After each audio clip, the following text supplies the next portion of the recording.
It's only a model. Shh.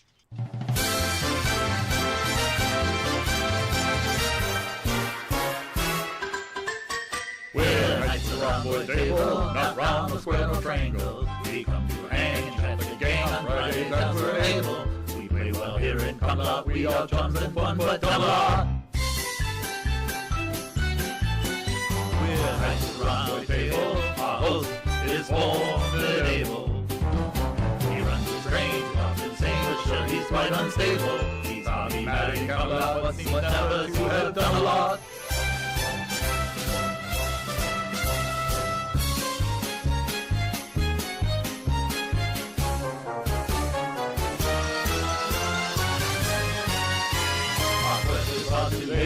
Quite incomprehensible. Blue wrench in hand, we have no plan but to sit and hear Dodge babble. It's a lazy time in Camelot.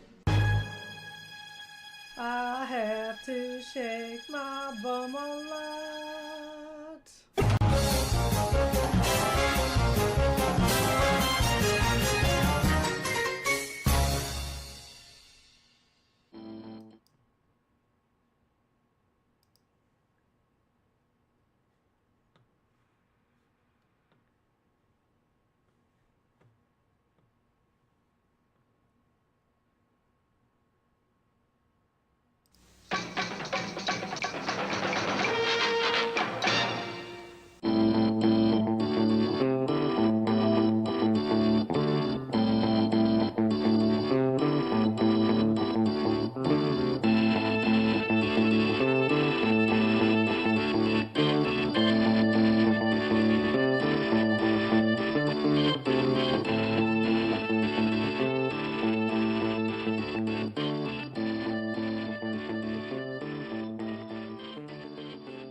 This channel is a not-so-proud member of YouTube's all-encompassing special society of heavily overwhelmed layout enthusiasts.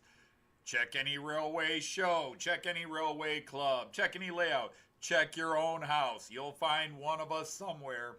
Warning, the content of this stream is not suitable for children under the age of 16.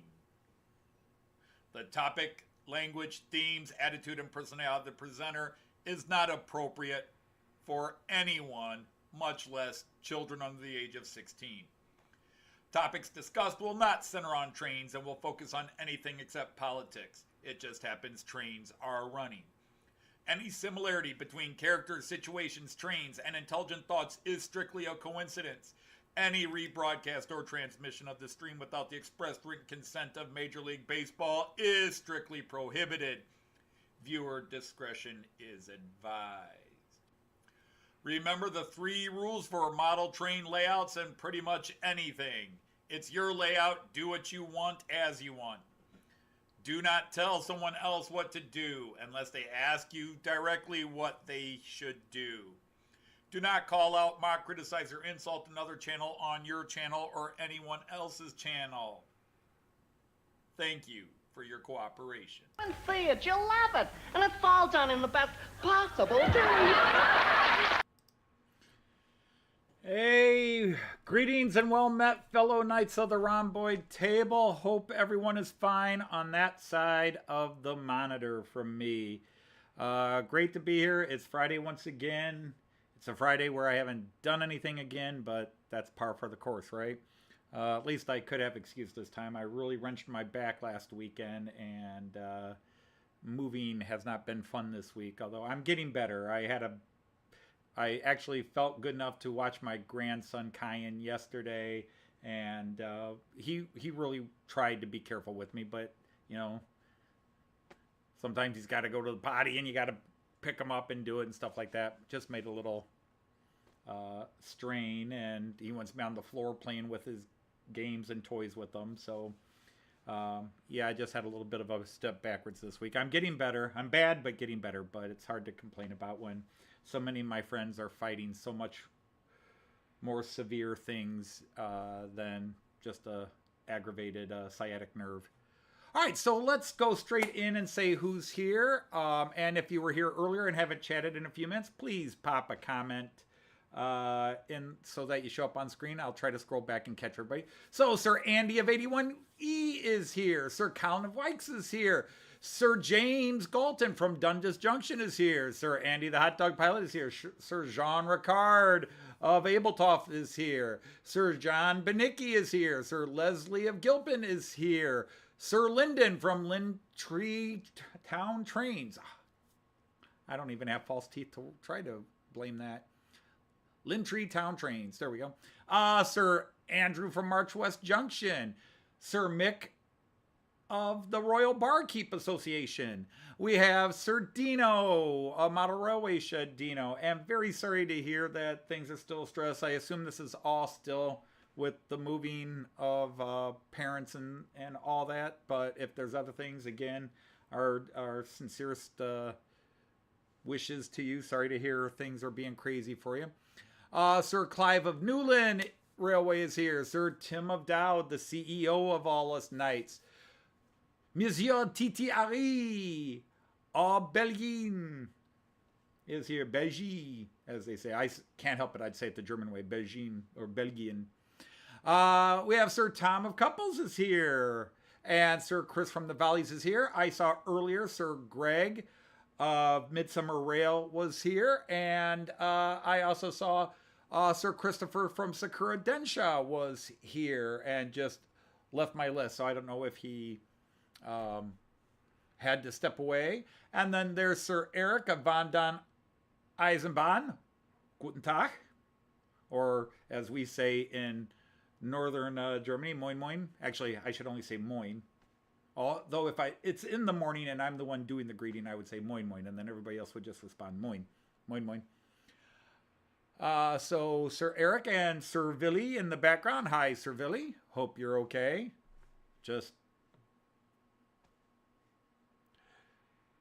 You might want to plug your ears sometimes on this show.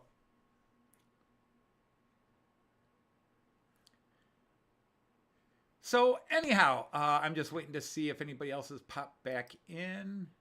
So I'm going to change to the chat so I can look at here. Oh, he's, that's right. It's about time. He's still at school, isn't he? So this is the time I can not worry about. I can't help it. Even as a comedian, I worked blue. And anybody who watches Matt Clark or anything else knows.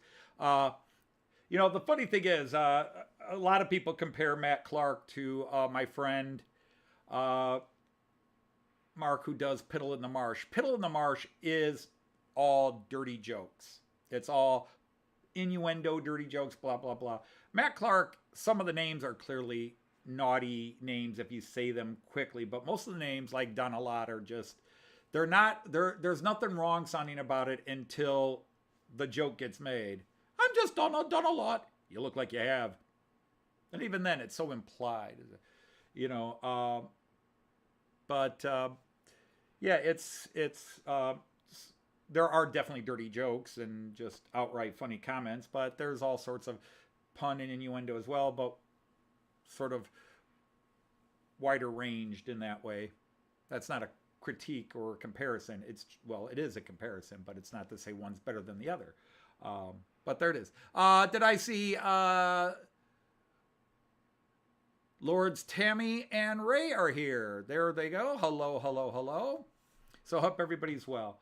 So yeah, I've done really even less than nothing than my usual nothing this week because I've been pretty much in a chair. I've had to do, I've since 2019, my back has been mangled, and every now and then I set it off. This is probably the worst I've set it off in a couple of years.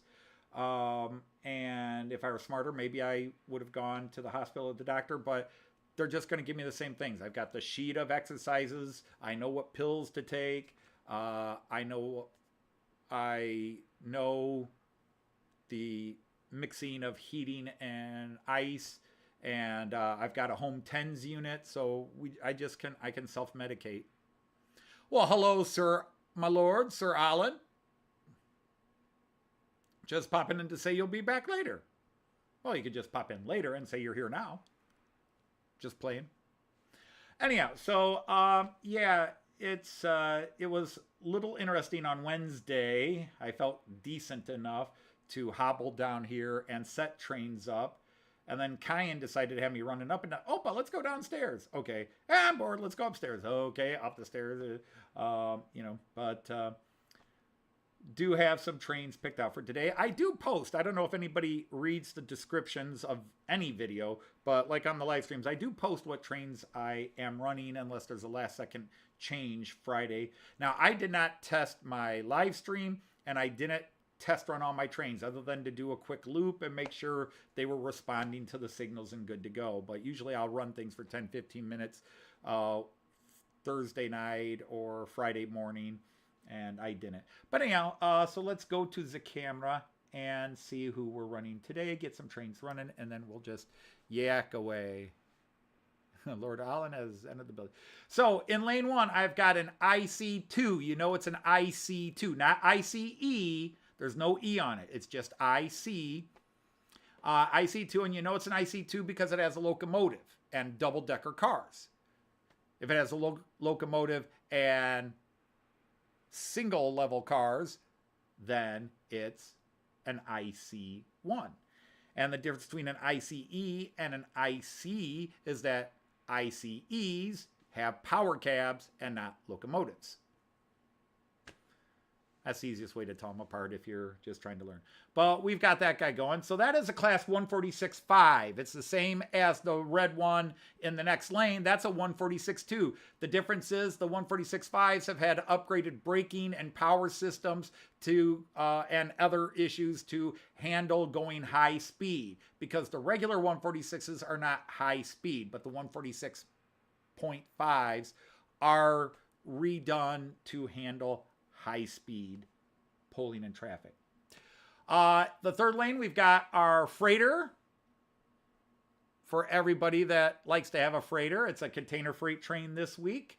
And that's being pulled by a class 181-2, or 0.2, I should say. And then we have a class 223 diesel. The Alex there, which is pulling the Alex Regios. That locomotive is a class 223 diesel. And then, for its first time debuting in a live stream, I did a short on it a while ago, and it was in the analog to digital, but the class E10 is finally making an appearance. This is from Herb. It's one of the last ones I converted to make an appearance on the live stream.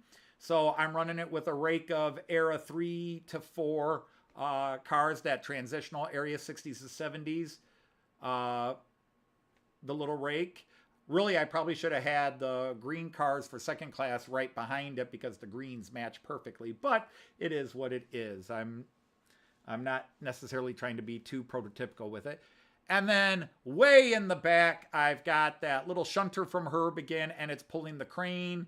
I don't have a passenger car yet to go with it. I'm kind of looking. So if I eventually find one or know which one to get, I'll add that for whenever it's out there. But I've got the crane, and I've just got a bunch of little tarpaulin cars to go with the crane set. So let's get everybody in motion, and hopefully you enjoy. I will get to the floor, of course.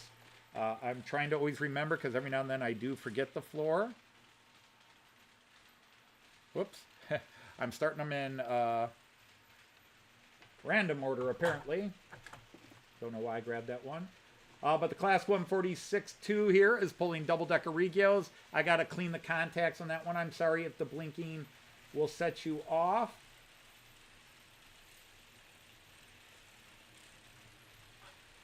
Let's get Alex in motion. Now he's got that built-in slow start. Whoops, I forgot I had him in reverse to get him on camera.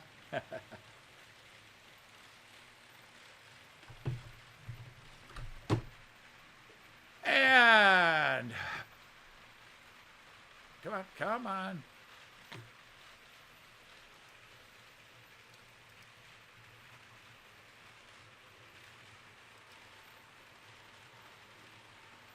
But we'll get that guy going in motion and this guy going in motion.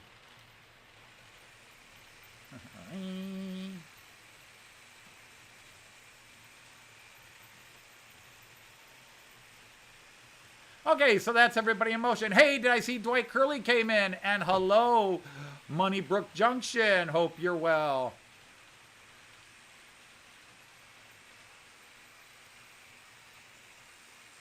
And to all those in the background, one thing I do want to comment on, well, before I comment, let's go to our guys on the floor. We will go to the floor cam. And I have to do this a little differently because my back is not going to let me do this the way I normally do. We have the Intercity Class 43 Swallow livery, one of my favorite trains in the world, just in terms of livery and style.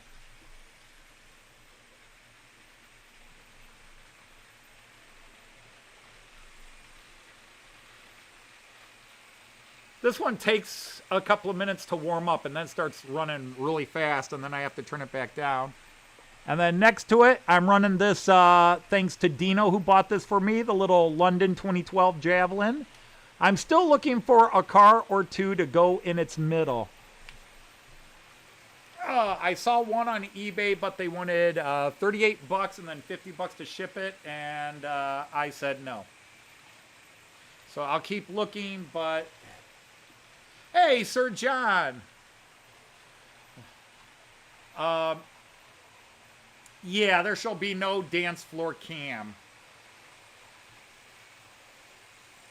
There shall be no dance floor cam.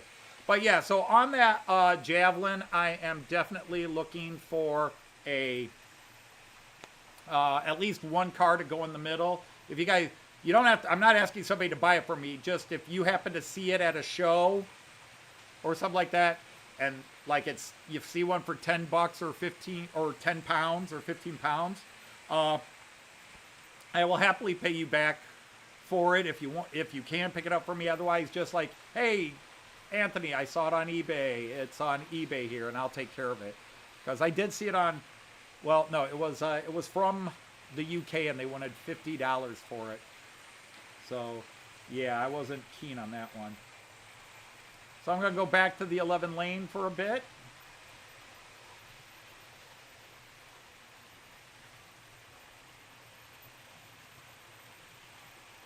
Pizza sounds good today. Because the thing is, the other thing is, I need help from my UK friends. I need help from my UK friends. I'm sure I could Google this myself, but sometimes I just find it easier to have somebody tell me. And you can even write me an email or what have you. Kernows, however you pronounce it over there, Kernow. They have a ScotRail, what they're calling a, is it Mark IV coach? You know, the most recent coaches? Brake van in the ScotRail livery, the one that matches my Class 68, which I don't want to get right now. It's on the floor and I don't want to get it. Hey, there's Sir Anthony of Middleport Junction. Welcome in, Sir Anthony. So we got Moneybrook and Middleport, and there's Sir Mark, because that was the other thing I was going to talk about. So now that you're here. But yeah, they've marked the brake coach down from $79.99 to $29.99. And if that sale lasts a little bit, I need to know, I just want a 3 or 4 car consist. I know that's not prototypical, but what cars would I need in that ScotRail livery that would make an acceptable 4-car consist? Like 1 first car, 2 second class, and the brake coach?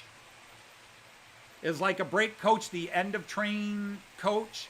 Like, when I think of brake van, I think of it being similar to a caboose in the United States. In other words, it comes at the end of the train.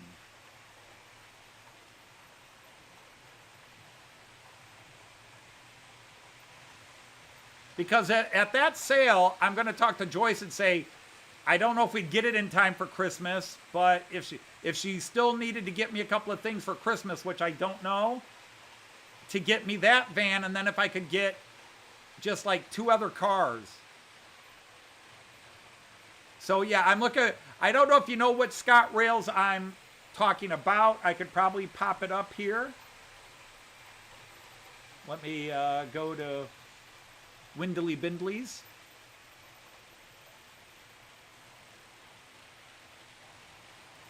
train shopping sites. Do I have Kurnow saved? I may not have it.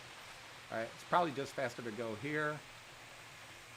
Or should I go to my email?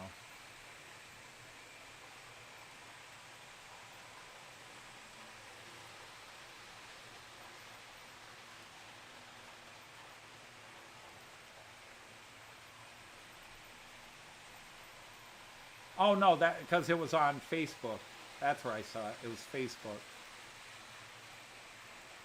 So don't mind me. I'm ignoring you all for now. But while I'm ignoring you, I won't ignore you. And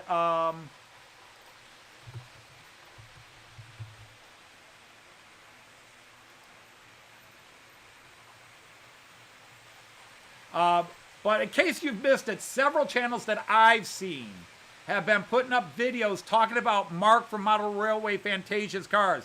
Considering I've got a whole box of them that I have not started messing with yet because I've been messing with all the Herb stuff. Several videos.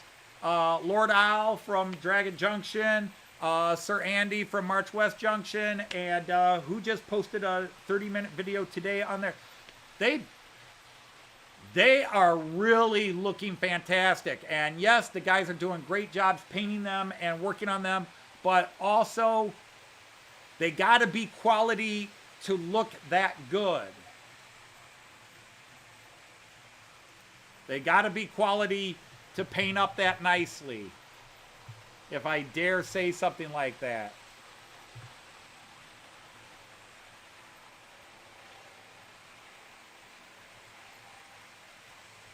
And I don't want DMUs. Really, dudes?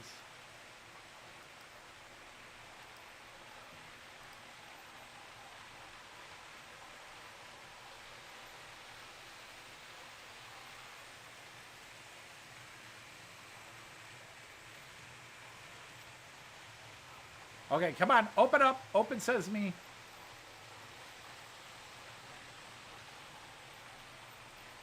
All right, so let's go back to this. Now I can pull this up. Bear with me while the screen goes somewhat dark. Hey there, everybody. But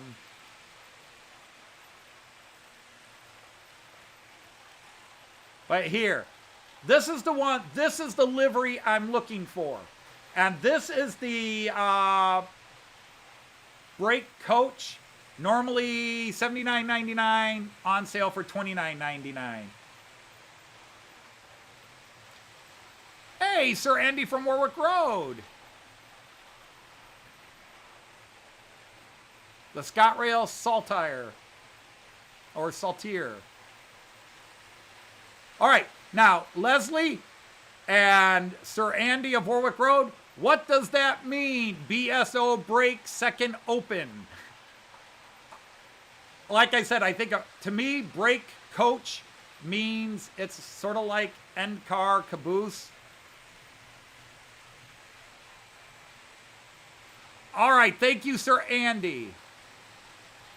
Yeah, it was Woodhill Junction that just did it. I haven't been subscribed to Woodhill too long, so I don't know his name. I just, within the last couple of months, was directed to his page and subscribed. Yeah, I want to buy it, but now's the wrong time for me to buy something for myself, especially right now. You know, it's Christmas. That's why I could put it up to Joyce. But, so, 3 coaches plus this, and this would come at the end. That sounds great. The problem is the coaches are 45 pounds each, which is about 52 American dollars. That's a little pricey, if you ask me, for a coach. Now, granted, my Märklin coaches tend to be $50 to $100, so I'm a bit of a hypocrite saying that.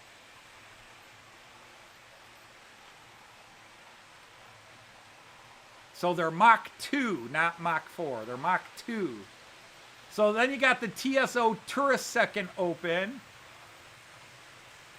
And then is there like a first class?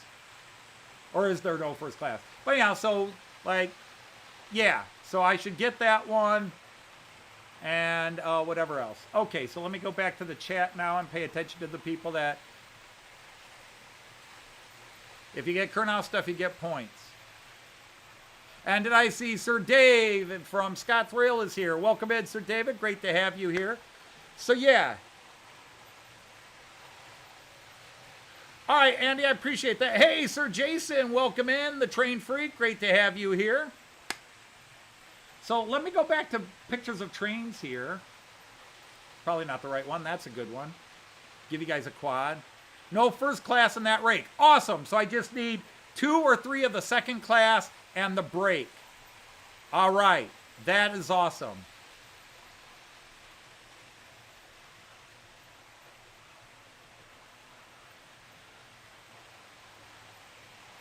Perceived as not as good. Nothing new here.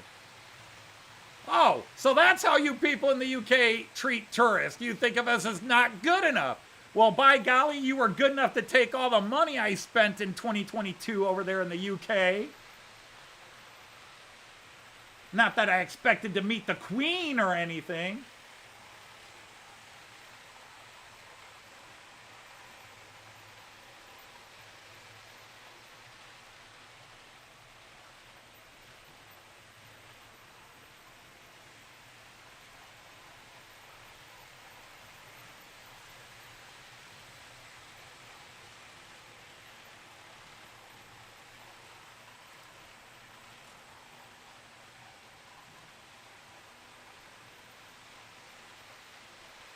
Going to Woodstock, you're about 35 years late for that. No, heck no, 45 years late for that. Or 25 years late for the 25th anniversary show.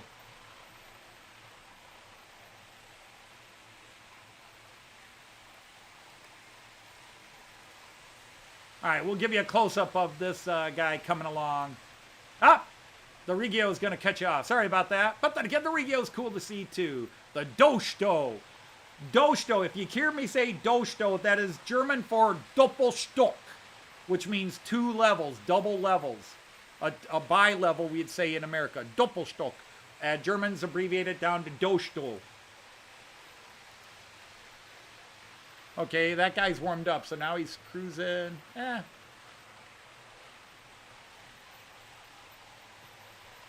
The HST is cruising a bit now. Yeah, maybe a little too fast now. Oh, what's the easiest way to do this? If you hear a scream, pretend it was a horror movie. I don't want to embarrass myself on live internet. Oh. Okay.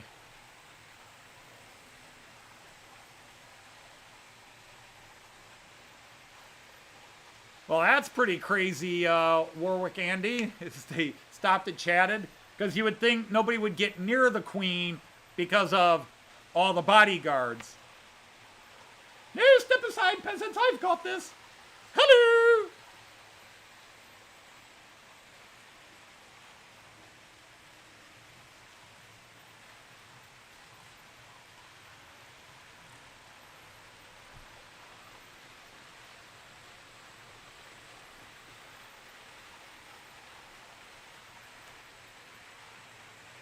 All right, well, I'll communicate. Like I said, I wanted to know what it is, but like I said, at 45 pounds, let's round it up, 45 pounds a pop, I really would have to wait until January before I could buy those 3 cars in one shot.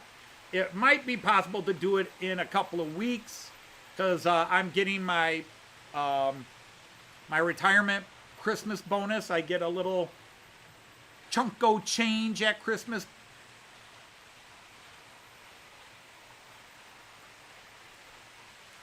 No, the trades cannot be promoted to above the floor, Dave, because they are 2-rail analog, and this is 3-rail digital. So sadly, they can't be promoted. I only have one UK locomotive that is 3-rail, and that is the Märklin version of the Flying Scotsman, which everybody will tell you they got the color wrong. Even I will tell you that, they got the color wrong. I'm just not as grab a gun and declare World War III on the Germans for it as many of my UK friends were that commented on it when I posted the video a year or 2 ago when I got it. Oh, the anger mail. And it's like I'm getting hate mail. It's like, dudes, I didn't design it. I merely bought it. And it was the choice between having a UK train on my upper layout or not having a UK train. I went with having. Hey, there's Sir Raymond of Legs. How are you?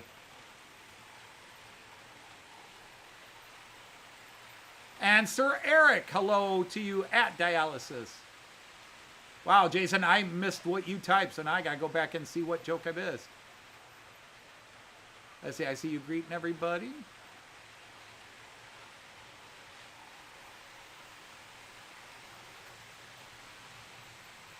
Well, I wonder if that's the difference, if one is lit or not, Andy. That the one that's marked down to $29.99 is a lit one. Because I don't mind if it's lit. That'd be cool. Yeah, I'd have a hard time digging her up now. Yep, indeed. Rats. Now I'm trying to find Jason's joke because I don't like to think I missed a joke. But I'm not seeing it anywhere.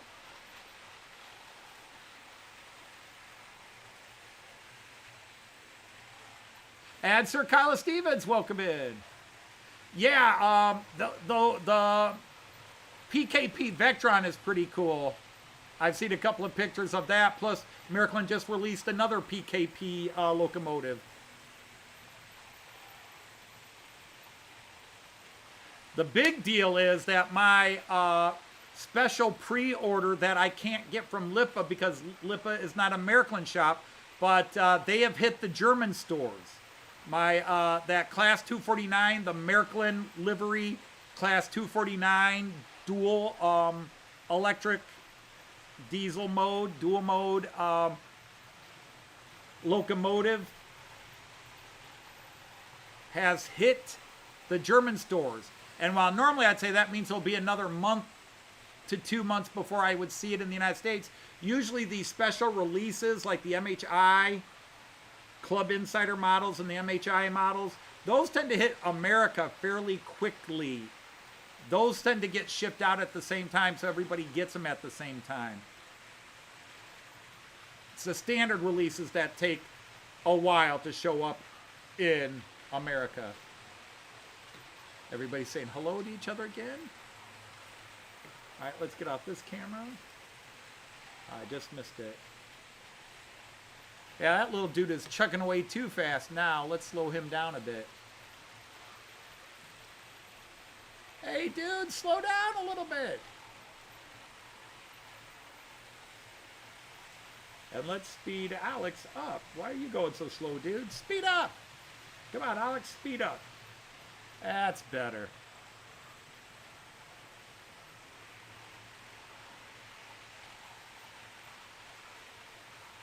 Ah, gotcha. Yep, that was easy. I guess I didn't scroll back far enough. Frank Einstein and his assistant Igor. Abby. What name was on that brain? Abby something. Abby! Abby! Abby. Abby Normal. Abby Normal? God, what a great scene.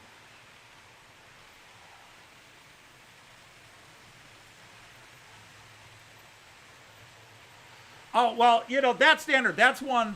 This is as prototype as they get, except now in parts of Germany, they run them in 6-car consist instead of the 5 that was prototypical. Now you'll see them in a they'll have a 4th passenger car. I'm sorry, a 5th passenger car plus the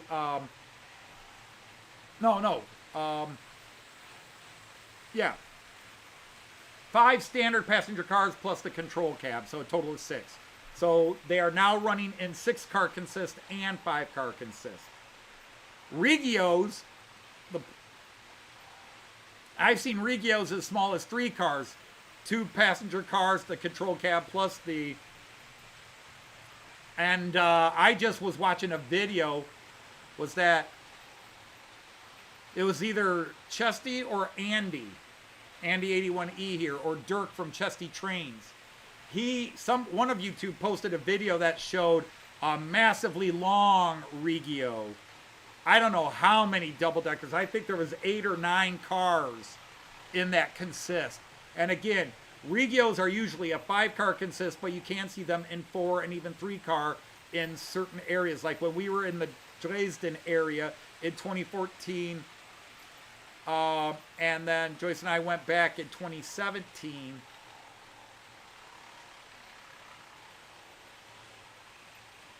Sounds like somebody derailed down low.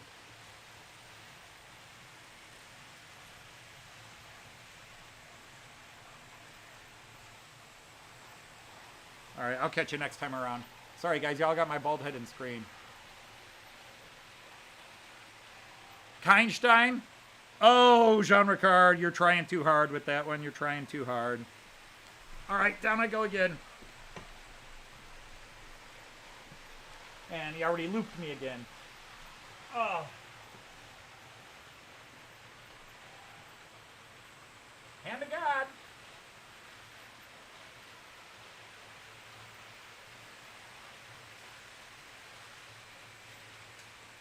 Hey, what's your problem?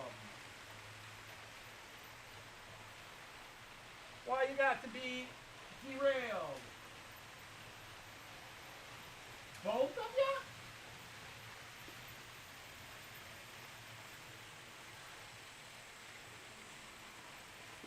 Well, if that don't beat all.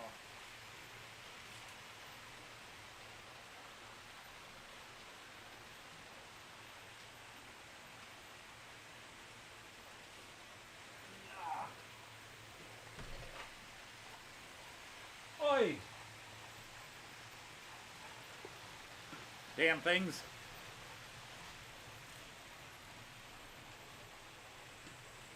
Yeah, it was your video. Okay, good. First thing, Hallo, Dominik Z. Wie geht's, wie steht's? It's been a little while since we got to see you. Hope you're well. Oh, thank you, Eric. Yeah, I bought that kit. And somebody actually asked me about it because they were having problems with theirs getting it running. And I'm not the person you ask for repairs, but I gave them a couple of ideas based on the problem they were describing. And I said, what the heck, I'll run it this week again.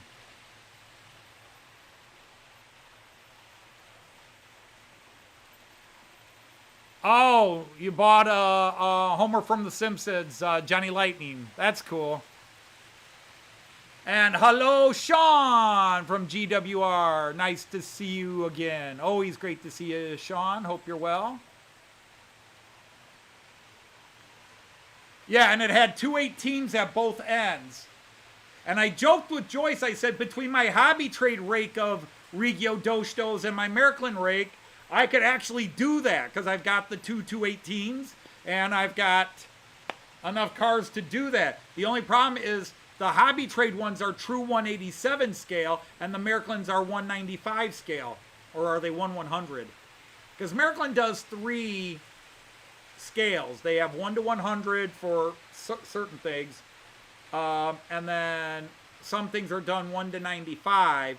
And then when they really are trying, they'll do 1 to 93.5. But outside of locomotives, Märklin rarely does anything true scale. But Roco and a lot of other companies will, like Piko.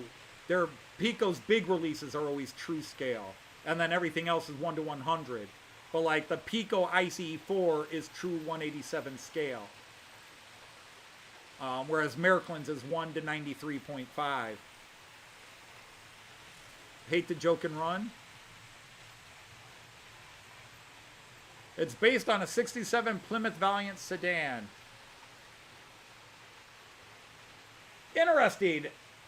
I did not know they based it on Plymouth. I swear I heard in the past that it was based on a Ford Galaxy, but that's cool. I mean, it's not a Dodge, it's a Plymouth, but sorry, the only time I get impressed is when something is actually a Dodge. Everything else is meh. Aston Martins, meh. Maseratis, Lamborghinis, meh. Porsches, Audis, BMWs, meh. Ford, Plymouth, Chevy, Caddy, Lincoln, meh. Dodge, oh yeah, let's talk.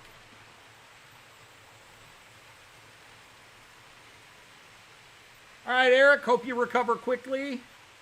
Take care of yourself. It's never fun. Like I would know, but if it were fun, people wouldn't talk about how much it kills them. Just finished work. Hello, CLL. Welcome in. Great to have you. You found 3 Hot Wheel Dodges at an Aldi yesterday. Now you're talking. Now you're impressing me. That sounds rude, doesn't it? But, well, kind of is. But, yeah, my collection is up there. That is most of my Hot Wheel collection right there, and they're all Dodges. There's some Johnny Lightnings and Matchbox up there too.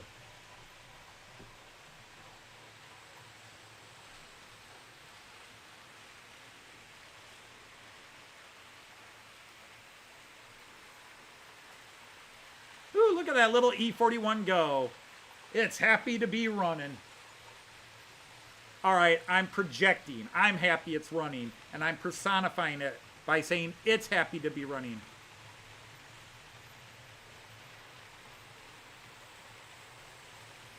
The Aldis, I had not been in an Aldi's in America until I had visited them several times in Germany over the years. And then they opened one in my neighborhood, so Joyce and I finally went. But Aldi's in Germany is very weird because they're kind of a grocery store, and then whatever the hell we stole off of somebody else's truck this week. Because Aldi's can change what they have. At least in Germany, they'll change it. Like it's the middle of June, and all of a sudden they've got a shipment of Christmas stuff. So we'll call it Christmas in June sale. Get ready for winter. But literally, that's how I felt about Aldi's. It's literally what they gathered that fell off of a truck, and that's what they're selling this week. So 1 week they'll have a ton of clothes, and 2 weeks later it'll be something else.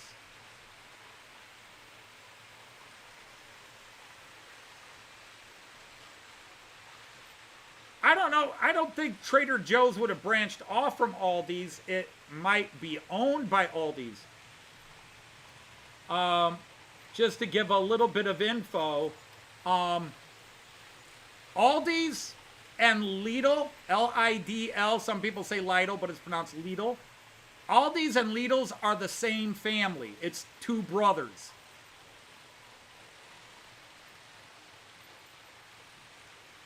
Or family of guys that were originally brothers. There was Aldi's and Lidl's, and basically Aldi's was operated in one part of the country, and then it had a different name in other parts of the country. Now they're 2 separate entities, but they started as one company.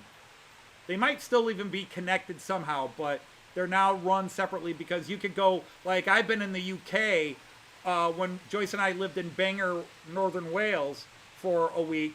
There was an Aldi's, and then right down the road was a Lidl's. And we both thought, that's weird.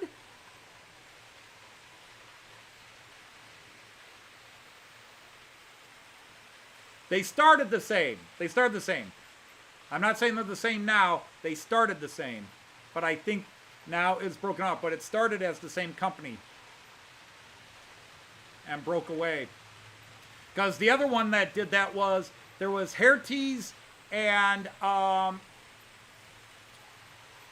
crap, what was the one that was in Delmenhorst?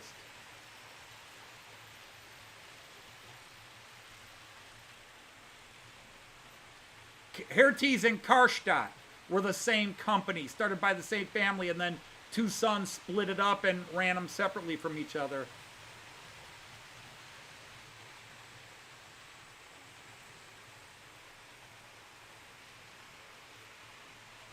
So yeah, so Trader Joe's is owned by Aldi's. Because we had a Trader Joe's here in Toledo for a little while, and then it disappeared, and now we've got an Aldi's. Actually, we got a few Aldi's. So it may have been an attempt to buy into the American market, and then use that, and then just start building their own stores here. You have a Hot Wheels Dodge Dart. I've got Dodge Darts. Let me grab a couple of things here. Let's put you on another camera. Who's doing some good running here? Not that one. Yeah. Let's go to 11 lane. Oh. Ouch, ouch, ouch, ouch, ouch.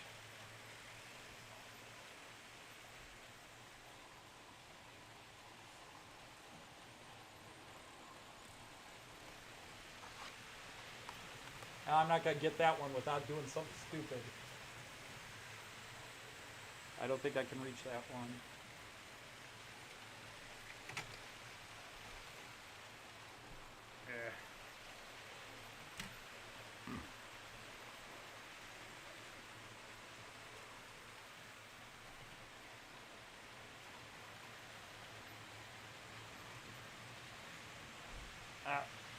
I need something thinner. Do I have anything thinner? Nope. Oh well. But see, like,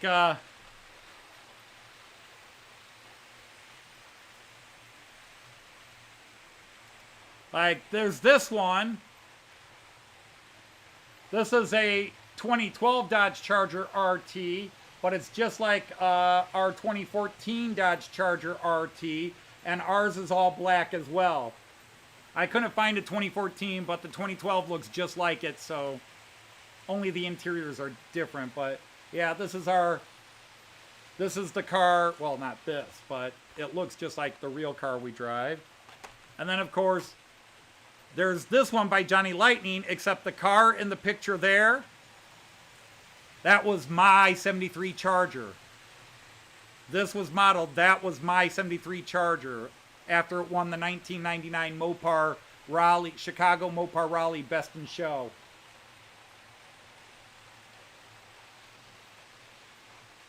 So the car pictured in there is the one I actually drove, and I occasionally have pictures. I show pictures of it sitting in my driveway. Hey, Sir Randall, how are you? Company you work for did a lot of MEP design for your local Aldis. You can't pack quick enough to go to Aldi or Lidl. Yeah, I mean, Aldi's was kind of a low-budget store in Germany, but we like it. And actually, in Germany, pretty much every Aldi's or Lidl's we go to, they have bakery, and, you know, it's pre-processed, but they just heat it up in the back of the store and put it out on their bread shelves. It's really good. They got, then again, everywhere in Germany has good bread. It's amazing. Bread in Germany, Austria, just go to any bakery and get yourselves some breakfast rolls, Kaisersemmeln, whatever you want to get. So good. So good. Yeah, because I've got the 2012 Dodge Dart up there, but I can't reach it right now. If I tried to get it down, I might knock it and knock over a train and create a disaster. So I will err on the side of prudence. So let's go back to the trains.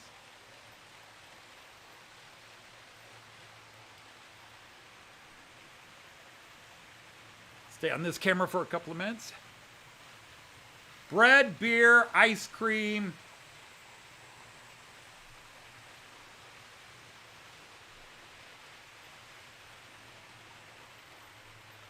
Well, hi, Chris. And Chris, you're taking off? All right, well, take care. Oh, wait. Oh, that's Anthony Middleport is leaving. Okay, bye, Anthony MJ. Hi, Randall. Okay, I wondered. All right, sorry. Chris is staying. Good. And sad to see you going, Anthony Middleport Junction. Thank you for hanging out with us.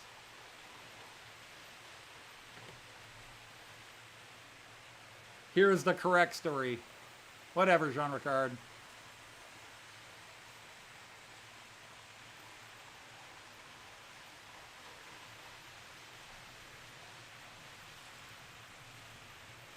Oh, that's right. I can't do that on here.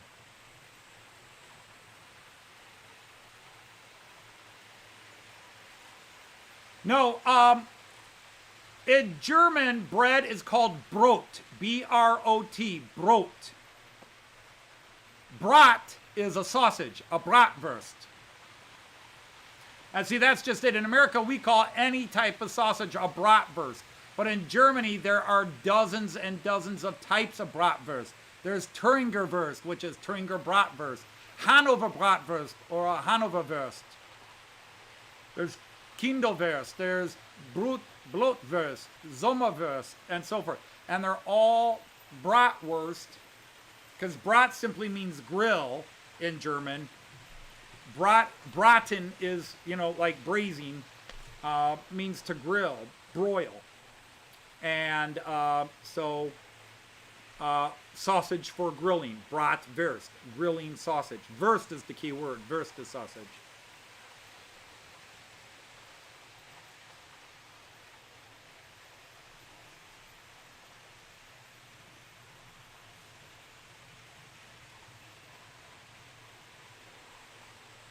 Yeah, I like currywurst. Joyce doesn't. Joyce doesn't like, and in German currywurst, it's basically one of three types of sausages. At least in the northern places, I tend to get a currywurst. Like my friend Piotr in Delmenhorst. Anytime except for the last time I was in Delmenhorst, I go to Delmenhorst and get a currywurst. I always try to visit him. But Piotr has currywurst. But however they basically, it's whatever type of bratwurst they're going to use. Usually it's a Rotwurst. And then they just put German form of ketchup. And then they sprinkle curry powder on it. And that's your currywurst.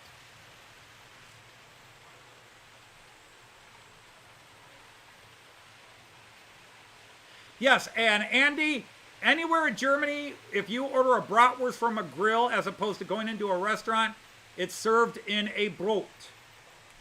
And in Germany, usually the bratwurst is this long, except for certain types of bratwurst that are smaller, but usually they're this long, and the bread's about as big as your hand, because really the bread is just there to hold the sausage. And then you put mustard along the top of it, and you eat your bratwurst.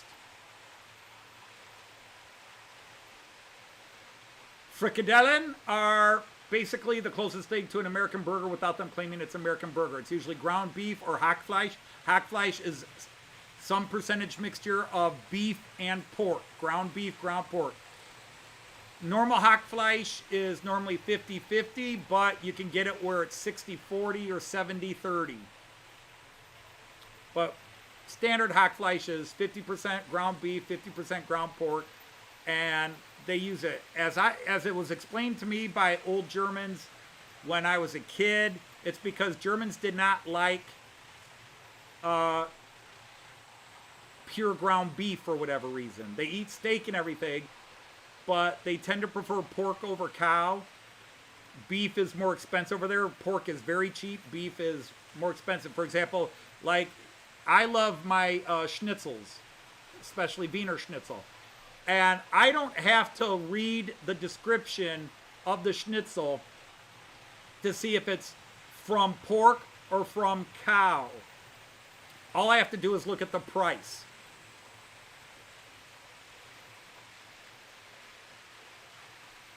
If it's 20 euros or less, it's pork. If it's 25 euros or more, it's beef. But you can, and a lot of restaurants will have the same. They'll have the same, like Swiss style veal, which is my favorite. Schnitzel Schweizer Art.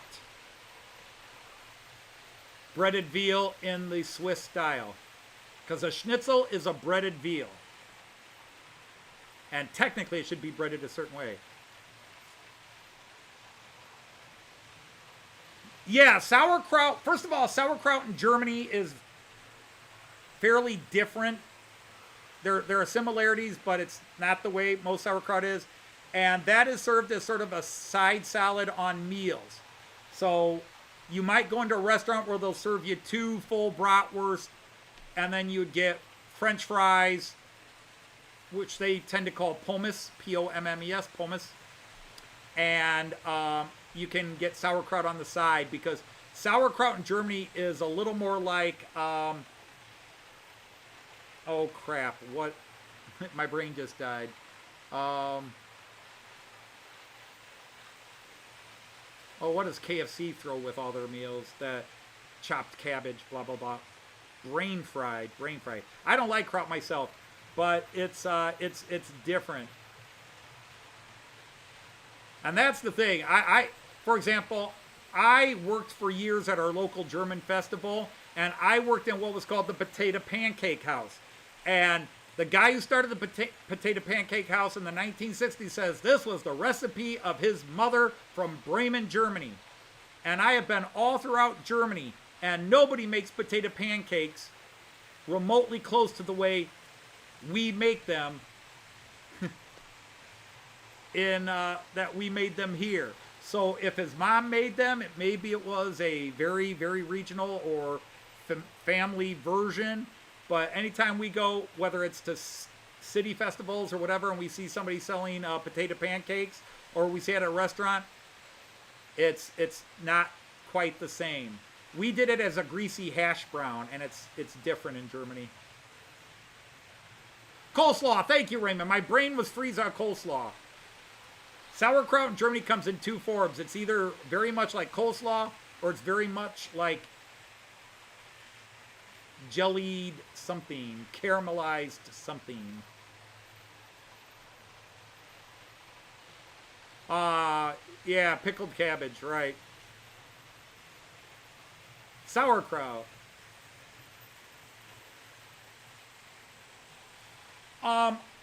Again, Jason, when it comes to schnitzel, I like pork schnitzel, but when I get beef schnitzel, and by the way, when I say beef, it's baby cow, which is why it's very unpopular.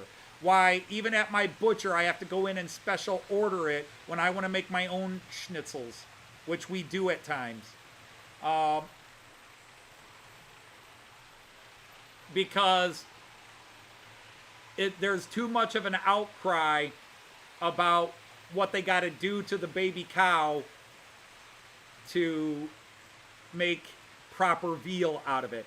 Because it's not just schnitzel, veal. Veal is baby cow. It has to be under a year old, basically, and from birth to butcher shop, it had to have been fed milk, fattened up, and not allowed to move, so that it's very fatty meat. But I do love it. I love schnitzel. And I've gone many years where I've not had true beef schnitzel, and every now and then I'll hit a restaurant in Germany and they'll offer it, and when they have it, oh my goodness. Because the other thing that factors into schnitzel is the breading. All right, let's change cameras here. The other thing that factors into schnitzel is the breading. Because most people and many restaurants, even in Germany, make it with breadcrumbs with a little bit of egg. And that is not how you do it. At least proper schnitzel, especially Wiener schnitzel. True Wiener schnitzel should be more of a batter dip. It's a breading, but it's batter dipped.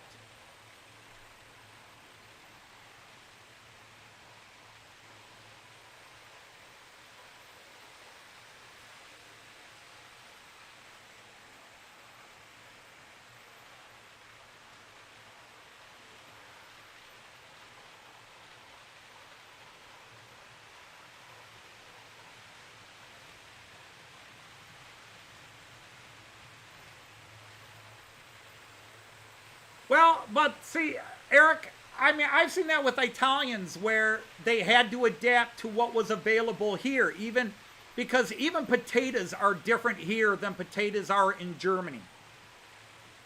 And they are kind of greasy over there, but it's very different from how we made them here to how they make them everywhere I've been in Germany over the years.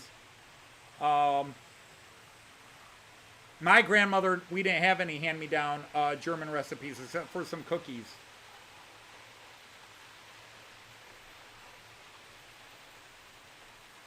But, yeah, proper schnitzel, Wiener schnitzel, you have 3 tins.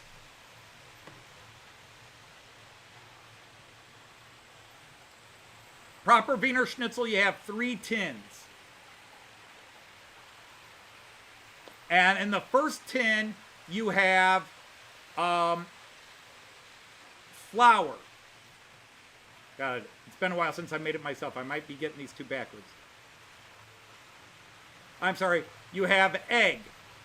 You have egg beaten up until it's, you know, a yellow thing like you were making French toast, but without the milk. It's just egg.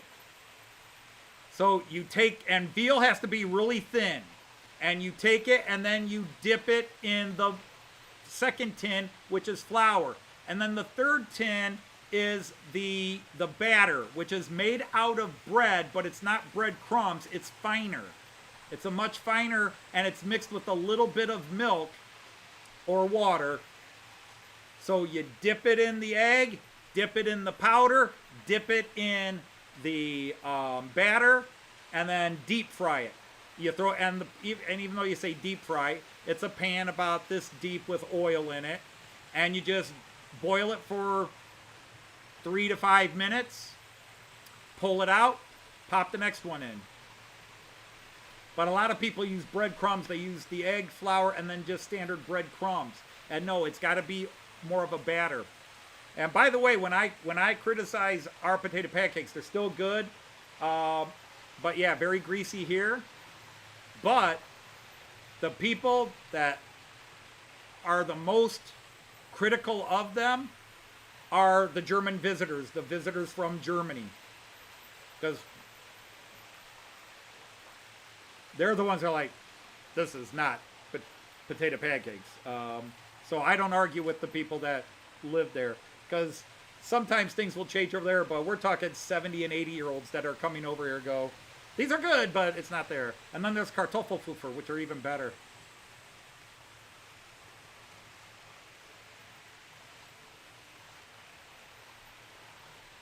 Yeah, there's that. There's that. And again, there are regional and ethnic differences to things. I will talk about true Wiener Schnitzel because I have an associate. I will use that word. I won't call him necessarily a friend, although he might be upset, but I don't talk to him enough to really consider myself close to him. But he learned to cook in Vienna, Austria. He went to a cooking school, a chef school in Vienna, Austria. And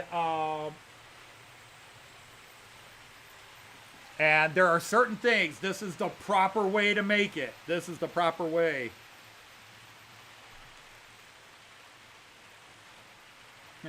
Your cousin says you're more German than he is.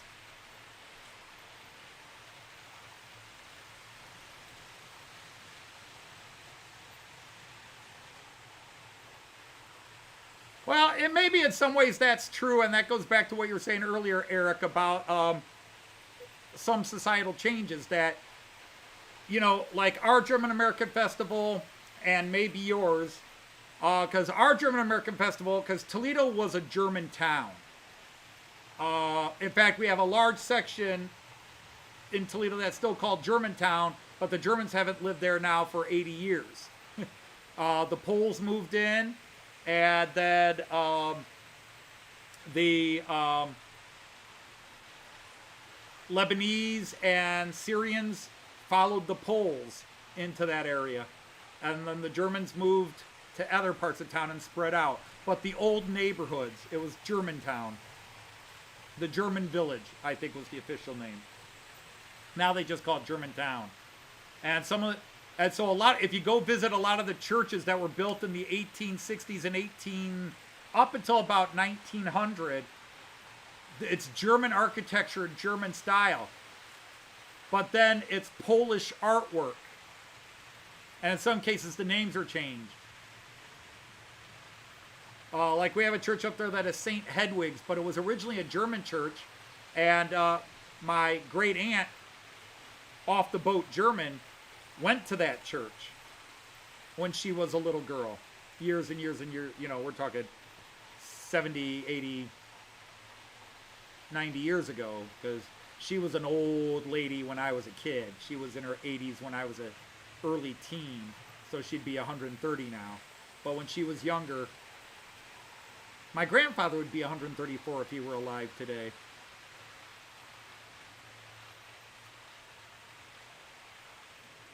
Yeah, Cincinnati has a German town where they call it Germantown. But ours was called the German Village, but now they refer to it as Germantown.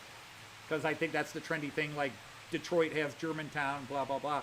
The thing is, there's nothing German in Germantown. It's just, that's how they refer to the area. But anyhow, but our festival, the people that started, because we have 7 different German societies. And so our festival is called the GAFS, the German American Festival Societies. Because there's 7 different groups, and I'm a member of the Bavarian Sportverein, the Bavarian Sport Club. There's one that's Swiss. There's the Schwaben, and I forget what their full name is. They're the Turners, because they do a very specific type of Schwäbischen dance, and they call themselves the Turners.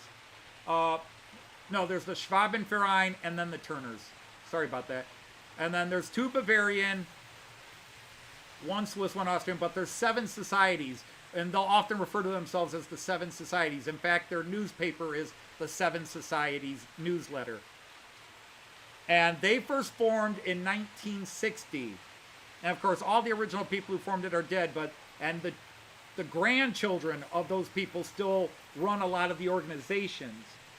But, they're keeping the traditions, or the traditions they remember.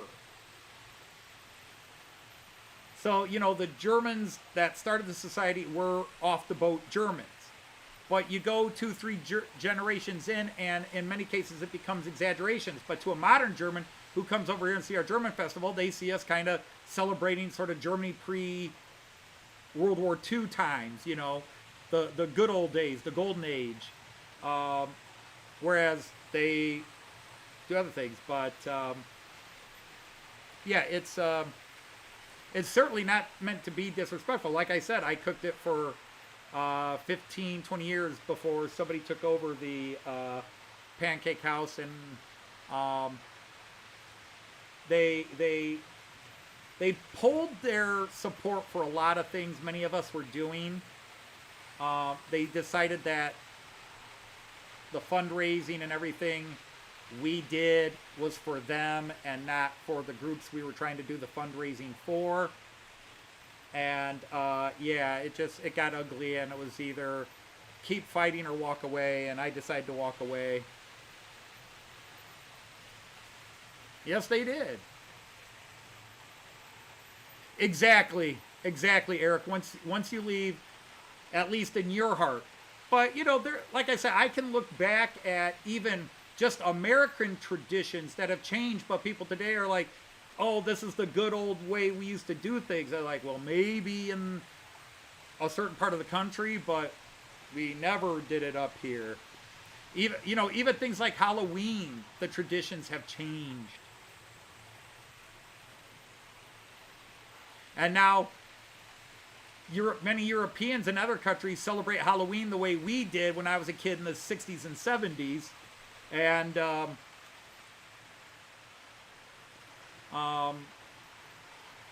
the way my grandson celebrates it is different than what we did. Your mom came over on the SS Hershey.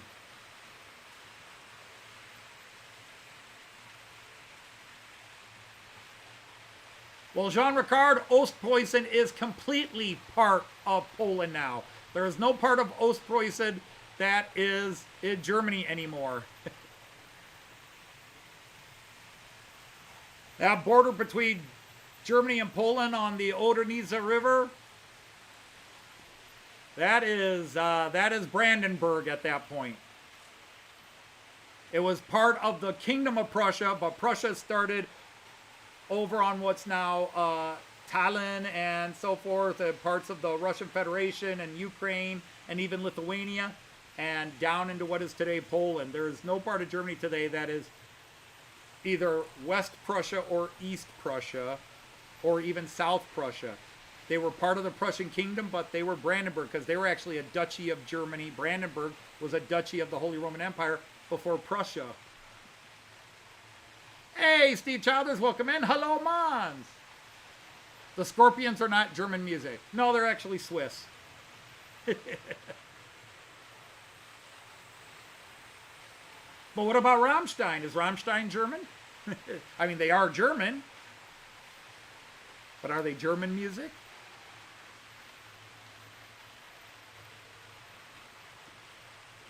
The problem is, the most readily that comes to mind song is Ein Mein Teil, and I don't think I'll sing that here, even though it's in German. Well, hello, hi! Welcome in. Great to see you here.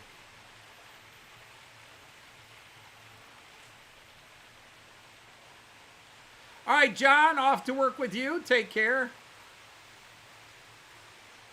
Michael Schenker. The Michael Schenker Group.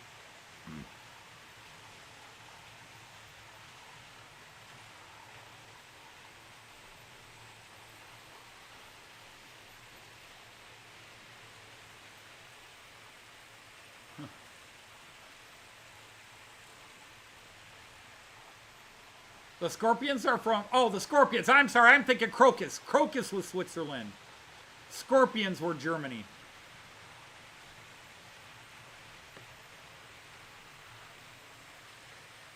The Blue Man Group was German. I've got old Kraftwerk albums here, most of which I'm embarrassed to say I listen to, but there's still some Kraftwerk songs I like. I've got Falco from Austria. The original German versions of all his songs.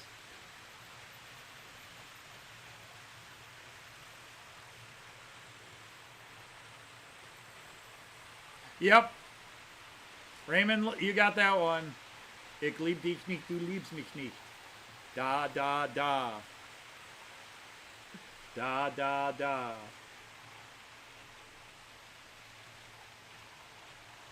Ich lieb dich nicht, du liebst dich nicht. Da, da, da.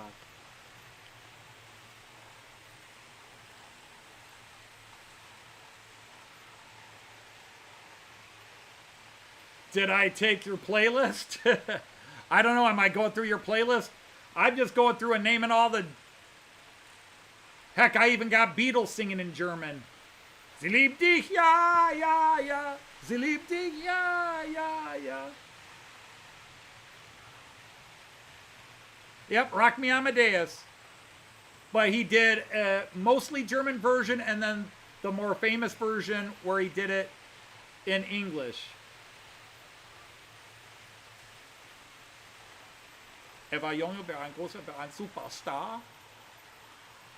Come on and Rock Me Amadeus.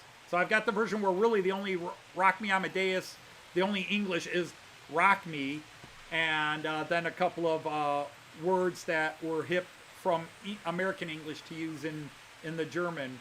And then I've got the anglicized version. God, where are those? I'd go and grab them real quick. I think I could.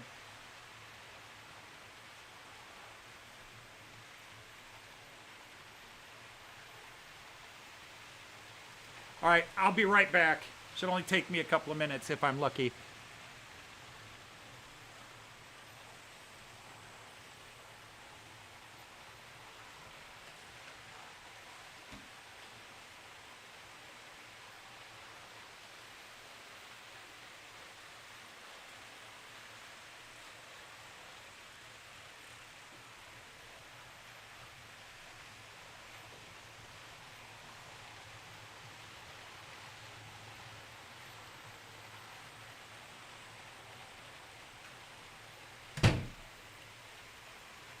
Da da da da da da da da da da da da da da.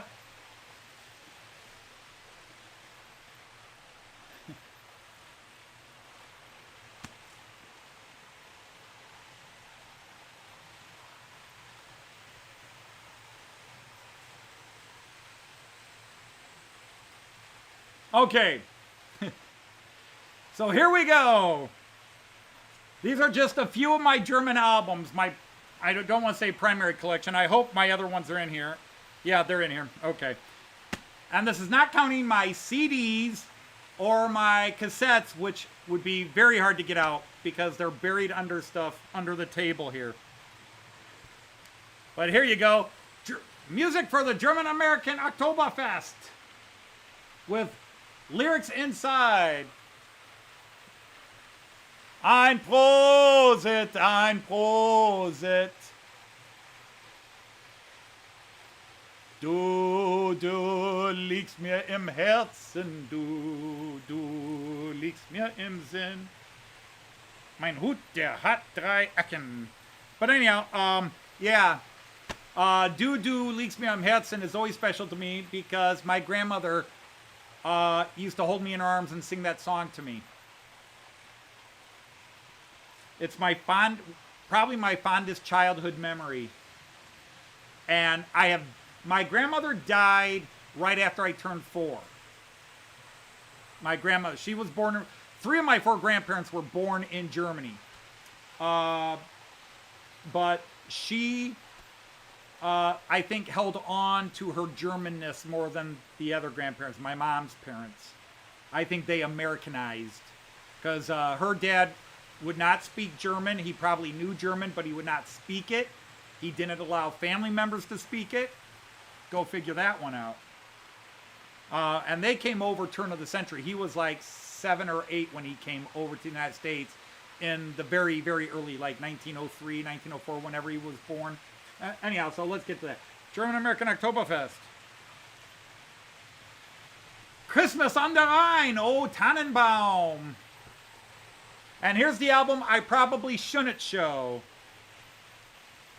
Ein Lied 3-4. Military marching songs. German military marching songs.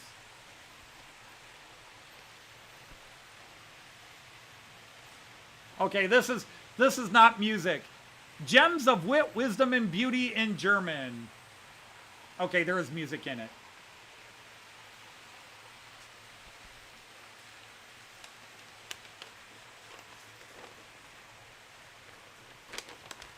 A German Christmas. Notice that the album cover is missing because it was destroyed in a flood.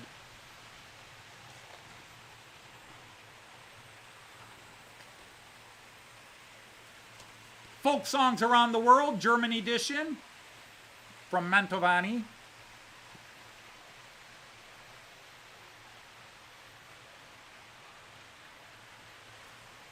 Lotte Lehmann, there you go, German lyric poems.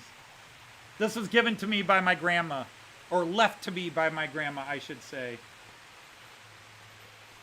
And here's one we can all get into. German drinking songs. Woohoo!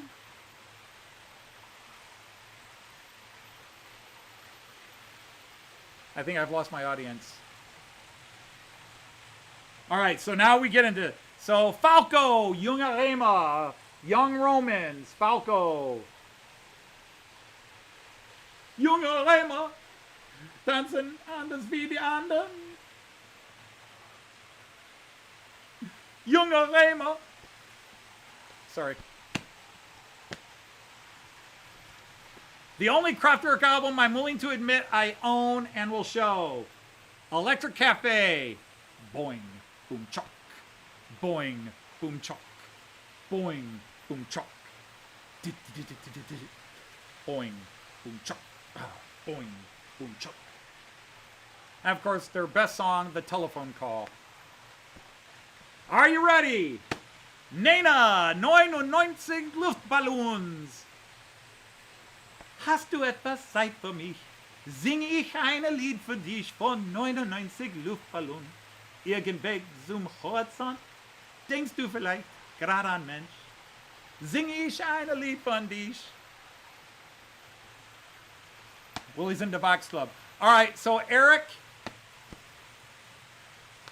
I don't know if this is one for you or it's going to make you change the channel. Nina Hagen. This is one you definitely don't let Willie ever listen to until you let him out of the house. Ever. This was East German punk rock. Nina Hagen.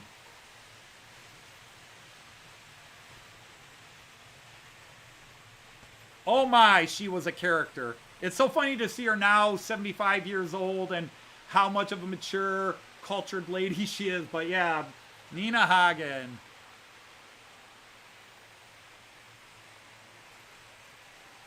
Yeah, Clive was in here earlier.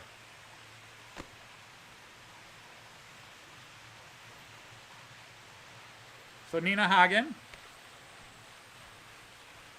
My favorite Falco album, Einzelhaft. Solitary Confinement. This album was my first album in the German language that I didn't inherit.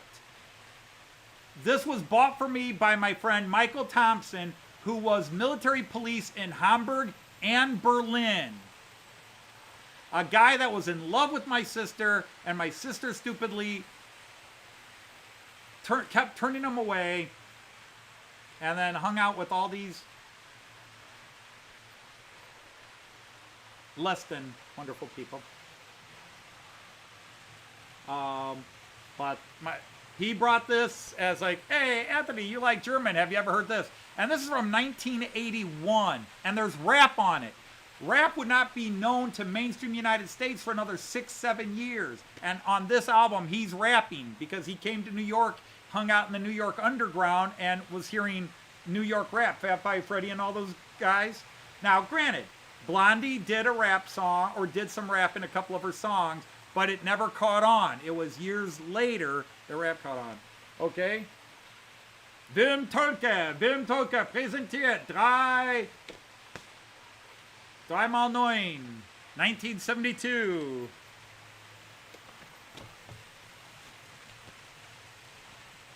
Journey in Germany, regional folk songs.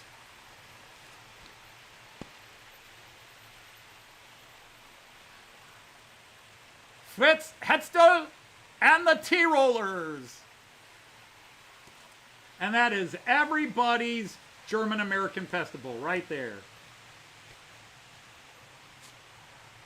And then you go to Germany and they just go, that's the Bavarians, that's the Bavarians. People go to Hamburg and Berlin and they're like, why isn't anybody wearing those lederhosen? And the other Germans all just go, that's the Bavarians, not us. Through clenched teeth. A 2 LP set, the German Hit Parade of the Year. There you go. Remember the 70s, everybody?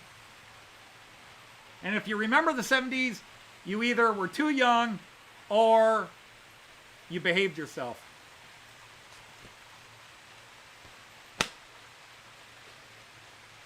I behaved myself. I have tried to forget the 70s. I wish I could be one of those people that, man, I don't remember the 70s. I remember them. Disco and all that crap. Oh my God. It was horrifying.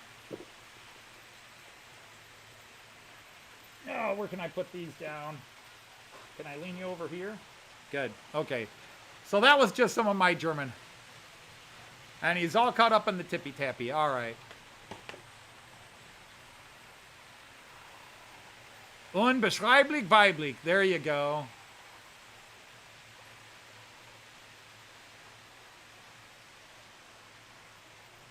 Okay, so you're not going to stand up. Do I have to go put you back? I don't want to go put you back right now.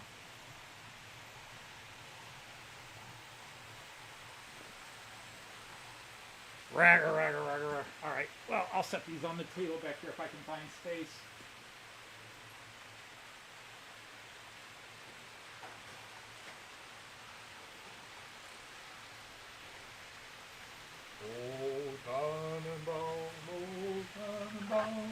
Die Toys sind deiner Blätter. Du grunzt nicht nur in Sommerzeit, mein Auge im Winter, wenn es schneit. O Tannenbaum. Spandau Ballet. They had a couple of songs that were okay. They're more famous ones over here in the U.S., but eh. Of course, Spandau Ballet started in the 70s, and then they went more progressive pop, post-punk pop in the early 80s, and then did the whole where they came out in the three-piece suits or whatever. Hello, Shortbread Andy. Welcome in, Sir Knight. The wind has started over there, so some of you guys in the UK may blow away by the time this live stream's over. Well, we'll keep our fingers crossed that it's not that bad.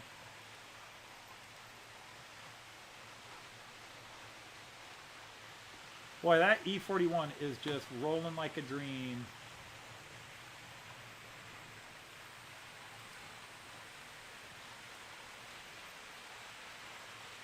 Coming through right now, right there. In fact, I may want to slow him down just a little, just so people can admire him. What a classic. What a classic.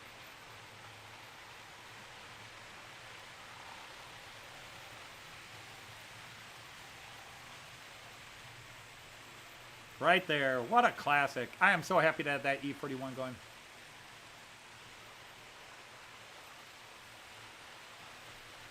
Oh, Eric, I got to tell you.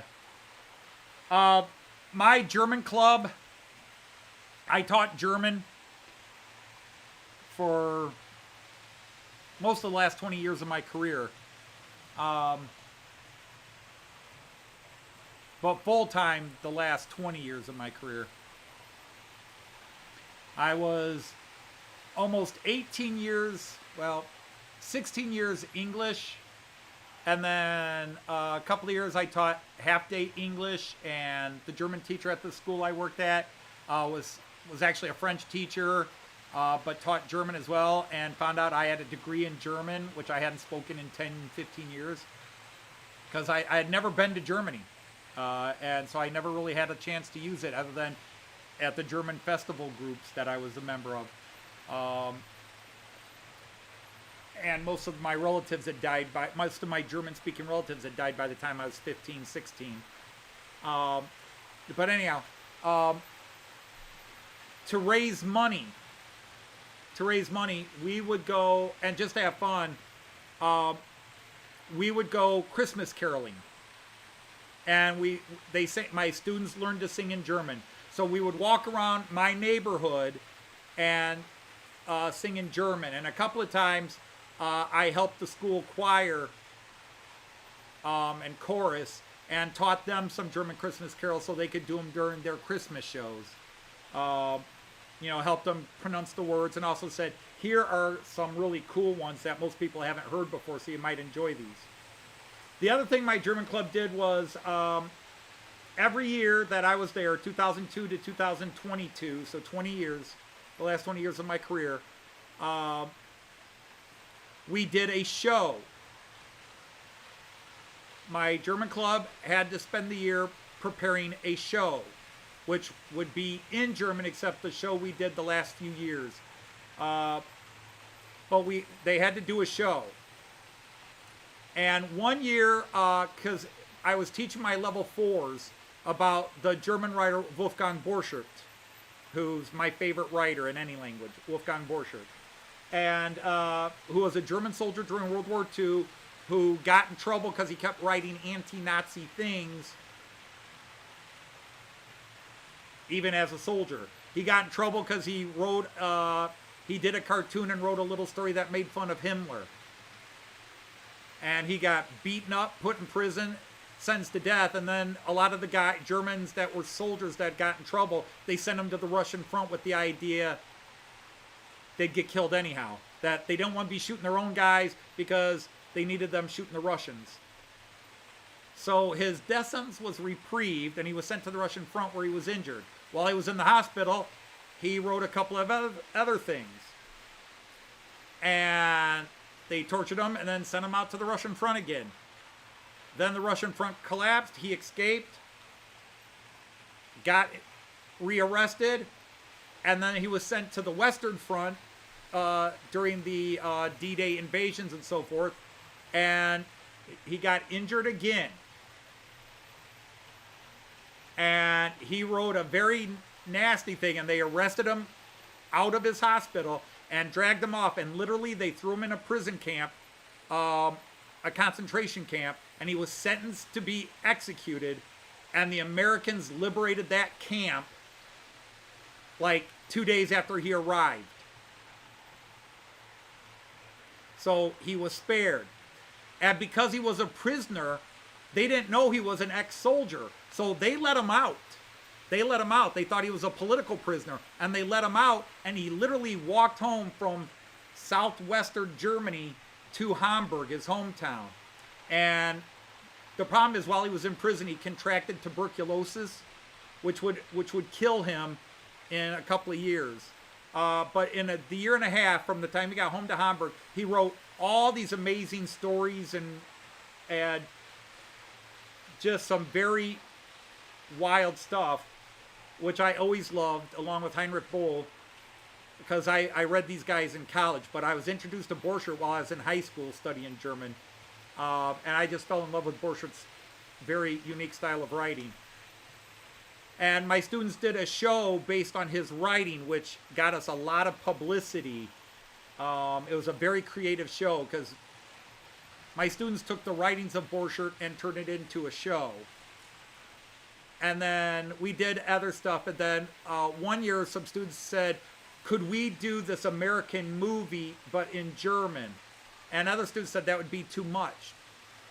And it turned into a show we did for 10 years in a row called Name That Film, where my students would pick 10 scenes from famous American movies, you know, English-speaking movies.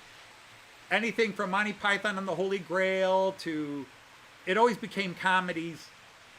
Gone with the Wind was one. And then they would spend the year writing the scenes in German, editing, correcting it, practicing it. And then at the end of the year, we'd have the student body come in and we would pass out game sheets. And they could have pencils or pens. And they had to guess what movie we were recreating.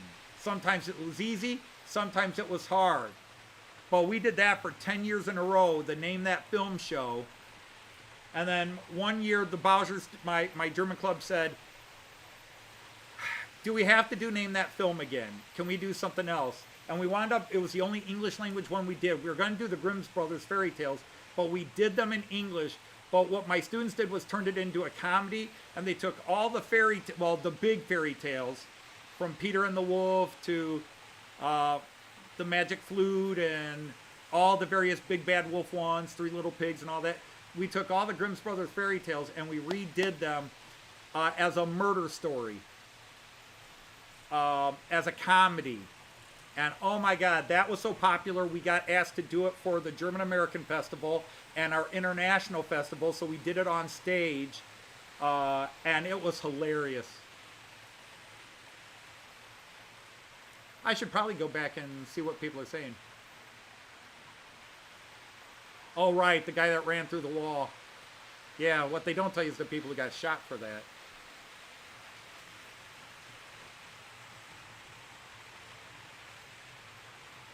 Yeah, Graham at Woodhill did a great video. Sing Silent Night in German, that's cool. Stille Nacht. Oh, yikes. Grandma escaped from the East German by avoiding a Russian bayonet.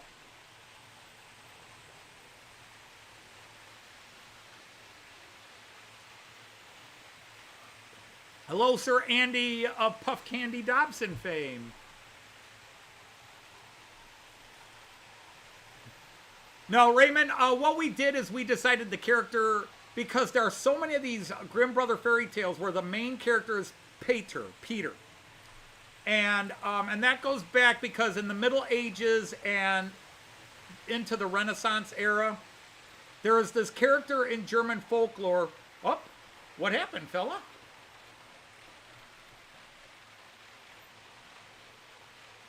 Oh, I slowed you down too much, and so you're not liking that little spot. My bad. There you go. We'll speed you back up. Yeah, there's a little bump there, although he might need traction tires changed too. I checked them and thought they were okay, but just because I don't have enough to change all the traction tires on all these guys, so I was doing the ones I was working on first, and so by the time I got to that one, I've got more now, but yeah. But If you get 200 subs, you're going to eat a shortbread. That's an easy one. If you want 200 subs, you got to promise to do something crazy like dive into a vat of shortbread dough. That will get you the subs.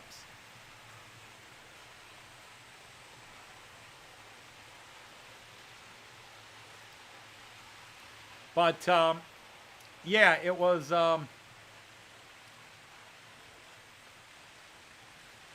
we had a lot of fun doing that, but there's this character in the late Middle Ages and through the Renaissance and the Age of Enlightenment, a German character called Struwwelpeter. Eric, do you know Struwwelpeter?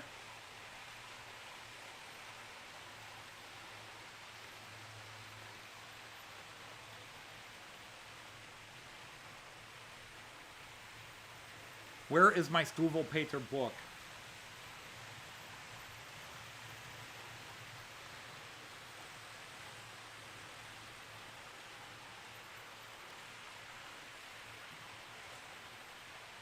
Struwwelpeter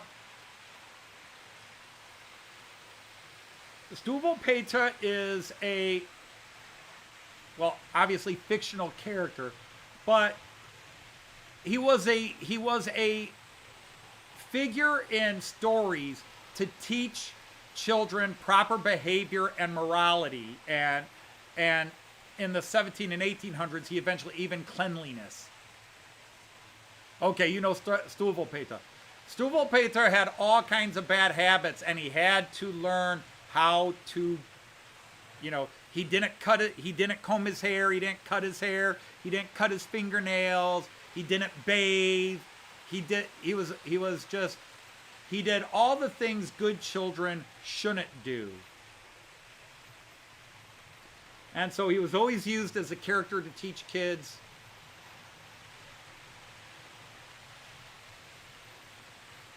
how to, what's proper and what's not proper.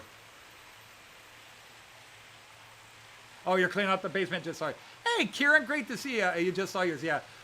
Mine was in my classroom forever, and I'm hoping I brought it home, because I did not bring a lot of my stuff home because it was either duplicate or I just had no space for it.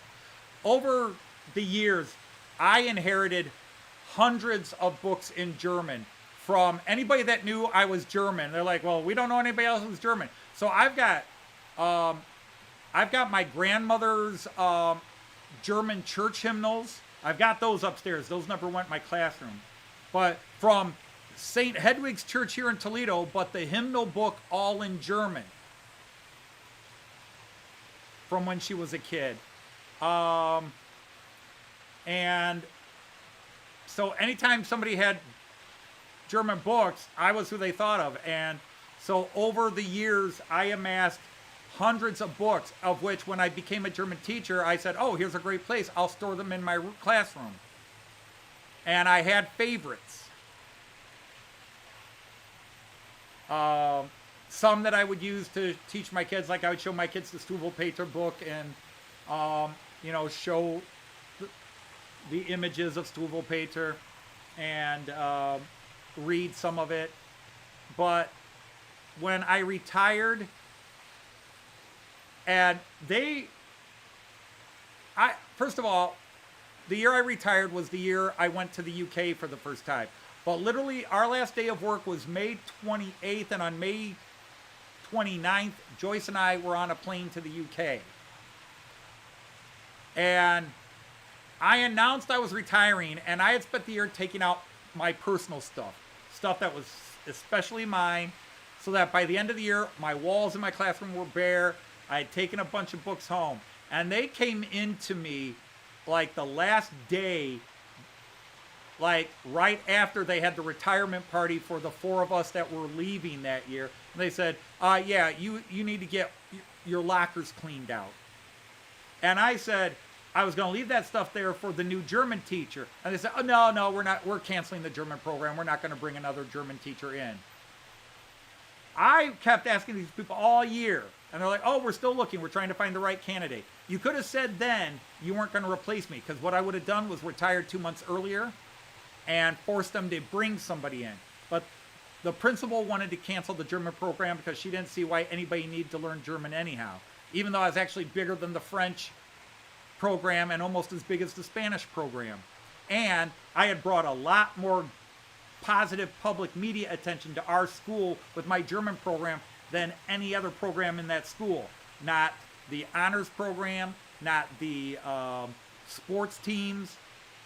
I had done a lot of good publicity for that school, but of course my exchange program, which had faded by then, and so they worked it out with higher up administrators that when I retired, but they weren't going to tell me. So then they tell me to get all my stuff out. Well, I went and grabbed a couple of more books, and then I said, to hell with that. I left the rest there. And they called me back and said, in July, because they kept calling me while I was in England, and I ignored the calls. And they finally got a hold of me at the beginning of July and said, why didn't you clean your books out? I said, you chose not to replace it. You chose not to replace me. You get rid of the books. I took what I wanted. You can get rid of the rest. Oh, they did not like me, but what were they going to do? Fire me?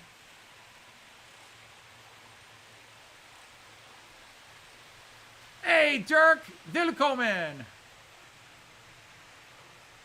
Yeah, and that's so tough. That is so tough, Eric. I've had to do that many times. Most recently, going through it with Joyce's family when her mother died a few years ago and her dad died in 2010, and then her brother died a year and a half ago. Just going through, oh my God, what do you go through? What do you go through? What do you go through? Well, actually, it's 2 years now since her brother died. He died in August of 2022. Mid-August, because Chris Whittingham died early August of 2022, and then 3 weeks later, Joyce's brother died. Close. Now, by the way, here's a little rule, cultural rule, and I will tell you again, not even most Germans know that, but Prost is only supposed to be done with alcohol. You're not supposed to do Prost with wine or water. Prost, in its proper medieval and forms all the way into the 1900s, Prost is only supposed to be done with alcohol, and you are supposed to look the person you're saying Prost to in the eyes. If you're saying Prost to a group, you're supposed to look them across. You're supposed to go Prost, clink, Prost, Prost. You're supposed to look the person. Or you do it individually. Prost, Prost.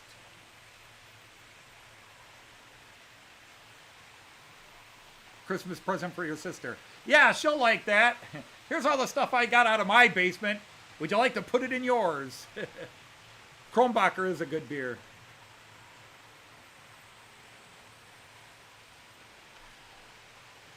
There are certain groups that will take them. For example, our German American Society here, the GAFS, will take them if they're in really good shape and what they deem useful, because they do German language classes on the weekends.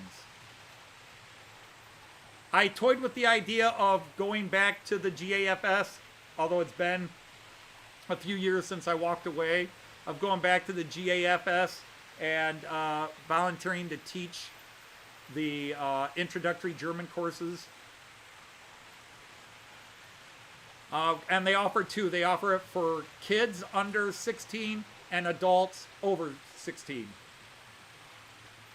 But if a kid is 14 and would rather be with the adults, they'll move them to the adults. But they have beginners, intermediary, and advanced. And I said, I could teach any level. Just looked at me post.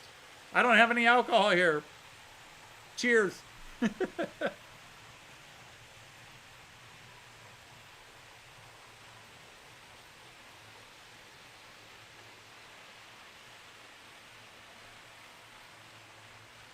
Yeah. I had a gaffle beer, but I had a gaffle beer while I was in Cologne, but not at the brewery. I was at a restaurant and I said, do you have a good local beer? And they said, we have this. Because that's what Joyce and I do whenever we're in Germany. Big city, small city, we ask, what's the best local beer that you have?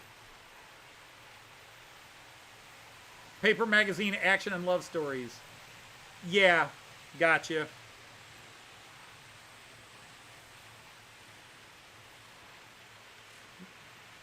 Let's change cameras again. We've been on here. We can watch this one for a bit.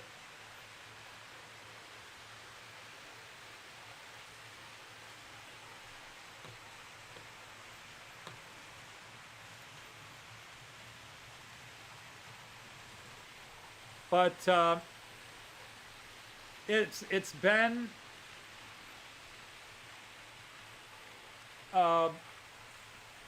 it was a great time. I was just talking to Jean Ricard earlier today.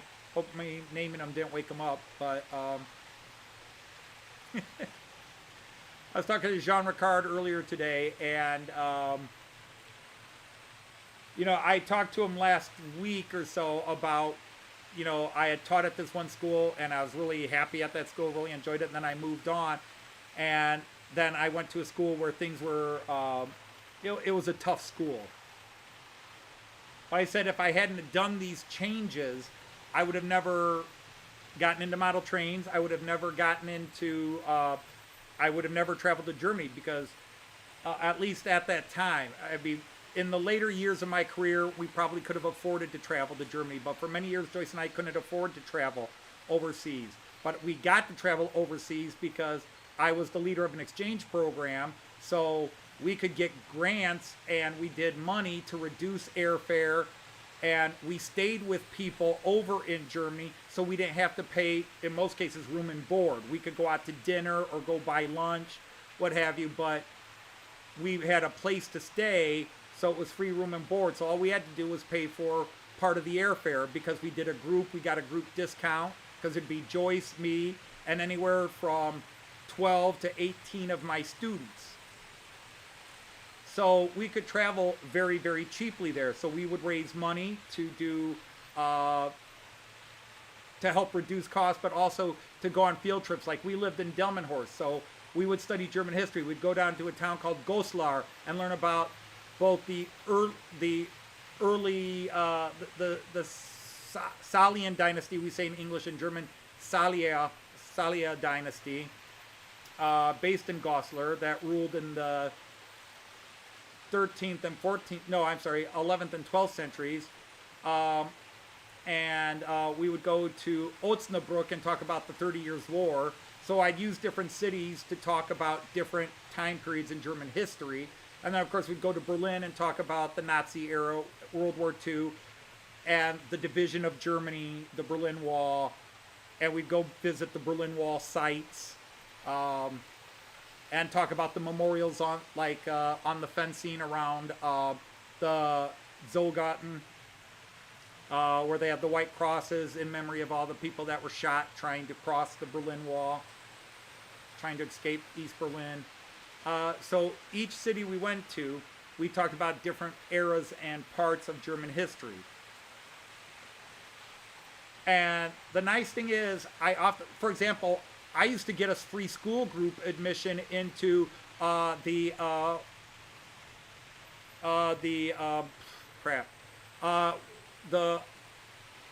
Pergamon Museum. I got us into free in the Pergamon Museum instead of having to pay 10 euros a kid, because I had people that finagled it and worked us out as a local school group. So we lied, sorry, dishonest. But we got in the Pergamon Museum, and the Bundestag building, which was originally called the Reichstag building. We got free into there and could walk around there for free. And plus, you know, Checkpoint Charlie is free, Gendarmenmarkt is free, all of Unter den Linden, and that's free, the subway's free. All right, you need to go open an advent calendar. Hello, Sir Alan Reynolds of Buckland Junction. Welcome in. Great to have you here. Wine is considered food in Germany. Yeah. Good wine, too. In fact, Joyce has bought several bottles of Riesling wine, which are up in our bedroom to give to very special friends here. Unfortunately, we can't mail it overseas.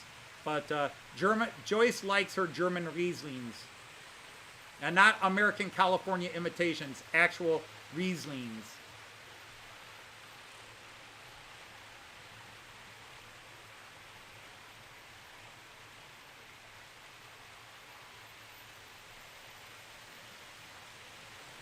Indeed, Monsville. A lot of times, that was it. Beer was safer than water.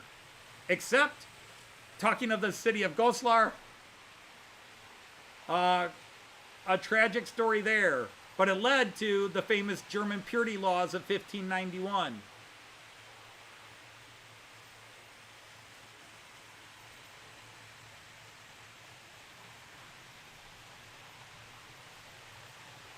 Germany, Goslar, which in the 11th and 12th centuries was one of the capitals of the Holy Roman Empire. And they still have what's called a Kaiserpfalz, an imperial palace, a Kaiserpfalz, a fortified imperial palace that was originally built in 955 AD. So it's well over 1,000 years old.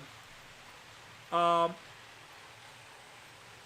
anyhow, Goslar had a beer, and it was a very popular beer. But in the 1500s, they had a major death experience in Goslar. People were dying everywhere, and they thought it was a plague. They thought it was a plague, but no other city was suffering from the plague. And they finally figured out that most of the people who were dying were drinking this rather expensive Goslar beer from a couple of inns in Goslar. And what they finally learned in the late 1500s was that the mines up in the hills, because Goslar made its wealth in mines in the Middle Ages, especially copper, nickel, and tin, they were using the mines. They had diverted the river to clean the mines, to get rid of all the residue garbage and stuff when they were hacking it out. Well, that stuff is toxic. So Goslar beer got banned. They were no longer allowed to brew beer or sell beer in the city of Goslar in the 1570s and 1580s. And finally it went all the way up to, I think it's 1591, where Germany passed the purity laws, which now many top German beers will say, we brew ours according to the German purity laws of 1591. Yeah, Alan, and Steve. Steve and Steve. Is Steve PSAP here? Well, I think we have more Andys than anybody.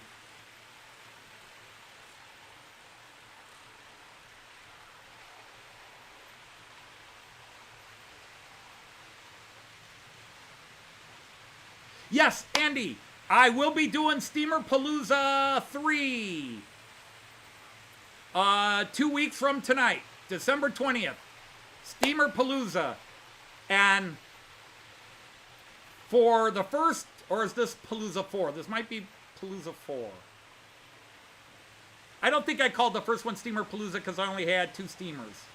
No, I had 3 because I had the Christmas one and then the 2 Rhinegolds. And I don't think I called it Steamer Palooza.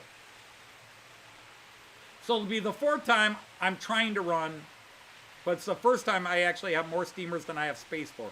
I will be doing Steamer Palooza Friday, December 20th. But like last year, I had 5 steamers. Last year, I had 5 steamers. I could run 5 lines with steamers.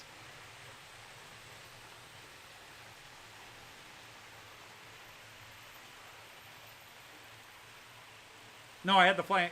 So yeah, it was the 2 Rhinegolds, the Class 18s. The Flying Scotsman. The P8. The Christmas Train.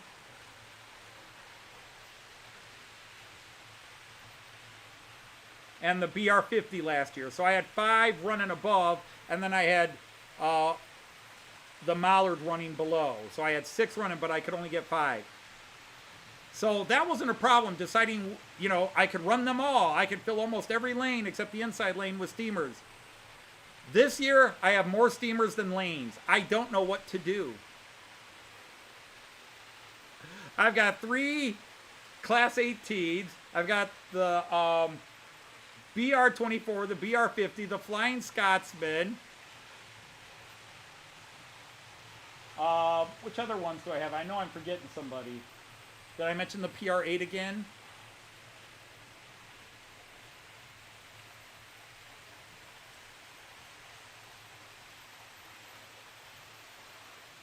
Oh, and then the 2 KLVMs. the two little KLVMs. So I've got 6 lanes, and I've got 9 steamers I can run. So I don't know who gets left out. 9 or 10 steamers I can run.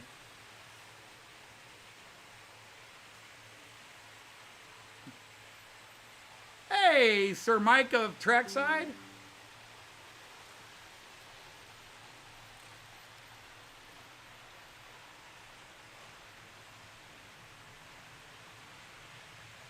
So very, very excited about that. Although today I am most excited about this guy coming at you right now. That E41 right there. I know he's going fast, so it's hard to get a real good look at him. But it's really cool to have him here and running. I made him digital a couple of weeks ago. I did a video showing that he had been made digital and a little bit of running. But he has not been in the live stream yet. But there he is. An E41. Very excited for him. Very happy to have that guy here. And yeah, a good choice of coaches.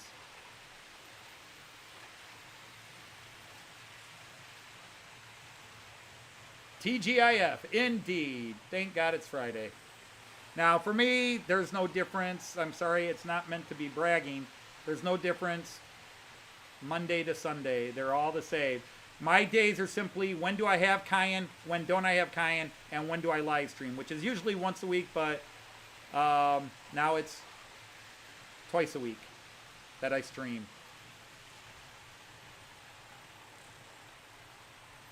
And I actually got asked by somebody if I want to come up and do a live stream with them, and I was like, no. And it's not personal.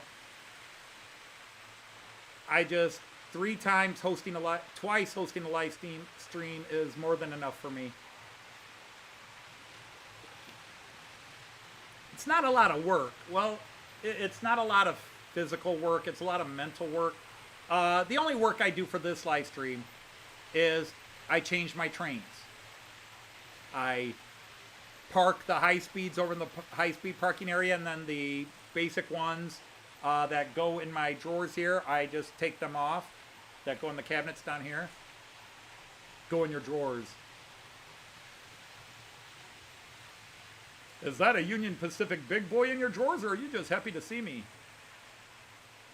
Yeah. And if any kid under 16 is laughing at that, I didn't teach him that. An average kid would not understand that joke.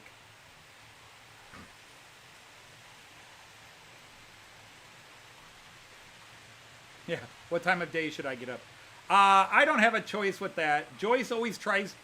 Now, I spent 50 years getting up at 5 a.m. I spent 50 years getting up at 5 a.m. And now that I'm retired, I get up at 6:30 because that's when Joyce gets up. Occasionally 6:15 because Joyce has certain days she has to get up earlier. And she's always, oh, you could have slept in. I said, no, you woke up. And my bladder says, oh, we're awake. Time to get up and go to the bathroom. And then that's it. I'm awake.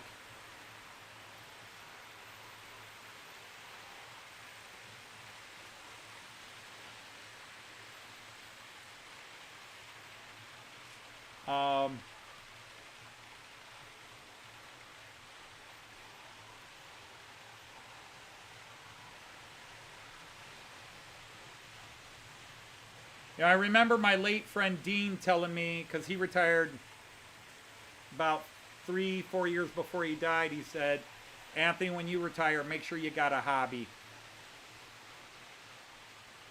Make sure you got something to occupy your time with. He was, because he retired and then he just found like all those years of working. And he worked as, he worked as a nurse, both in nursing homes, emergency rooms, blah, blah, blah. He did it all through his life. Health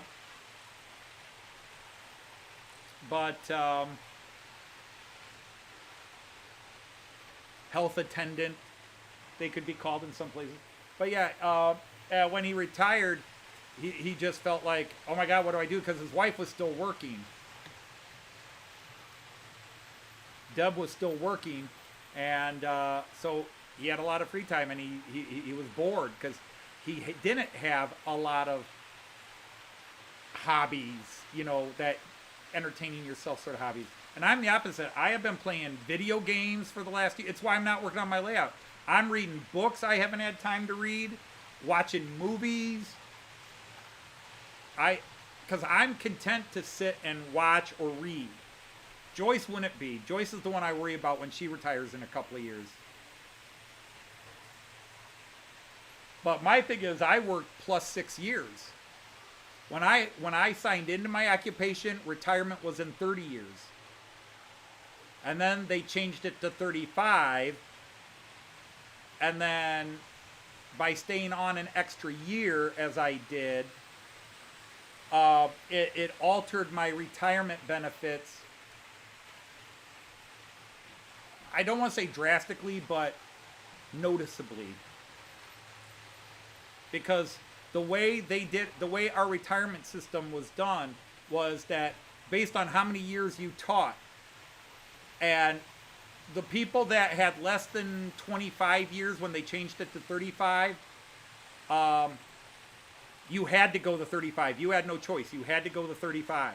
You couldn't retire early. Those of us that were above 25, 27 years when they changed retirement, they created a grandfather scale. So I could have retired at 33 and a half, but I couldn't afford it. But the year before 33 and a half, they voted a massive pay raise to all of us. Basically making up for the pay cuts they took from us in the late 1990s and then again in 2008. They basically gave all those pay cuts back to us. Hey, Stormy Sky, Steve. Welcome, Sir Steve. Glad to have you. But anyhow, so you basically, when you left, like in my case, I had to do 30. But if I did just 30, I got 72% of my pay. And my pay was my top 3 years' salary, average, and then you got 72% of that. If I went 33 years, it was up to 74. If I go 75, it was up, or if I went 35 years, it went up to 77. And if I went up, or 76, and then if I went 36 years, it went up to 78%. So I'm sorry if I screwed you all up with that, but there was a 2% gap.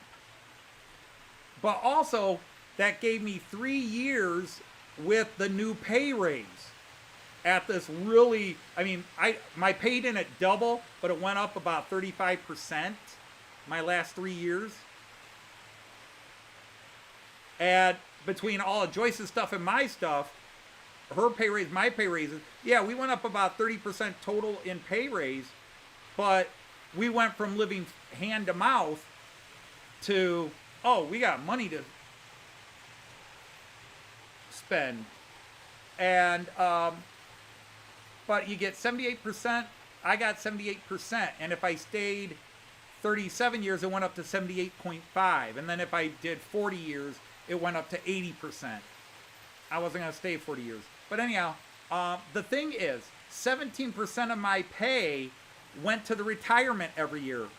17% of my salary went straight into retirement. So when I retire, I'm not paying into the retirement anymore. So they took that, you take that 78% of my salary they gave me, but you add back the 17% they took away.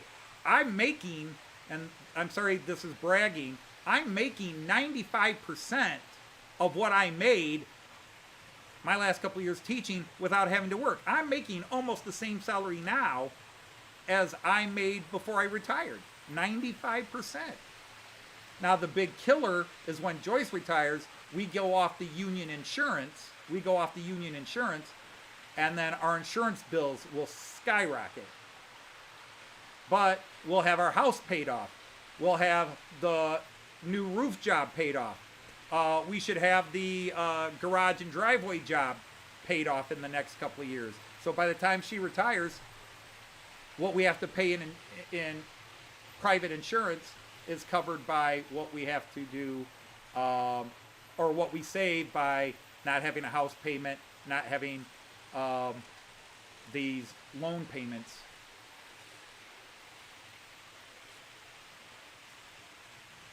So yeah, CLL, I know it's bragging to all the people who have to work and get screwed because they don't have retirements, or because of the way certain industries work. Anybody who watches this channel long enough knows I count my blessings. I am aware that I have it much better. That's why I don't complain about a lot of things. I don't complain about my taxes. I have voted for every tax raise local, state, and federal government has ever put on the ballot. You say, well, that kills the people. Well, it's incremental, you know. It's always a percentage. Like, but Joyce and I we do that. But we realize, and we always try to give back. We realize we're lucky. Now, when people say we're lucky, we like to also push back a little and say, you know, we busted our asses doing our job, just like everybody else busted their ass. I chose a profession that didn't pay a lot, but at least where I worked, it had a great retirement package. But that's why on this channel, and I don't want anybody taking this as judgment. Some people will anyhow. But I never ask for anything. I don't have paid membership. I don't have member content. I don't have, I keep trying to get rid of that stupid donation support badge, and they keep putting it back on. I click disable it, and people give me money, and I don't like it. I don't need somebody giving me $10. Keep your $10 and buy yourself something.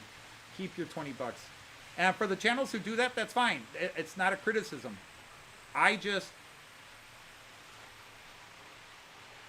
It's nice if somebody does something nice for me, but I don't need to ask. I can get what I need to get.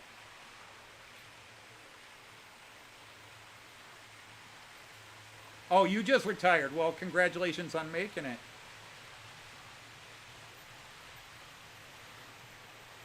Yeah, Monsville. My daughter works that way. She is a sign maker, but she only gets paid if somebody hires her to make signs. Now, she has a couple of companies that are her major contractors, and they contract her each year.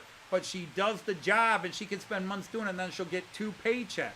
They're huge when she gets them, but in between, times can be a little scarce. She also runs an Etsy store, stuff like that. Speaking of which, speaking of that amazing, talented daughter of mine, I don't know if you guys saw this, that were here at the beginning. Let's see, where is it? Yeah, let's go to this camera. Did you see this? My daughter upgraded the Knights of the Rhomboid table sign. She put it on a shield and now made it a crest, a coat of arms.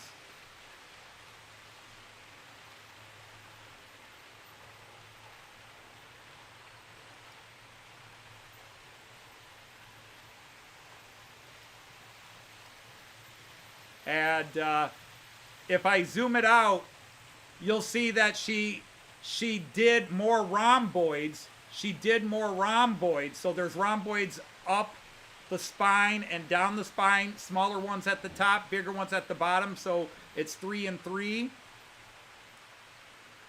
So rhomboids all over the place.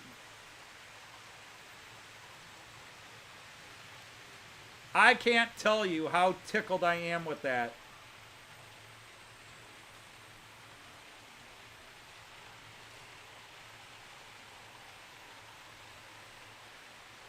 Hey, Sir Daz, welcome in. You retired at 68. Yeah, Joyce, even our retirement thing says if Joyce goes to 67, she gets age 67, but she can retire anytime after 35 years in.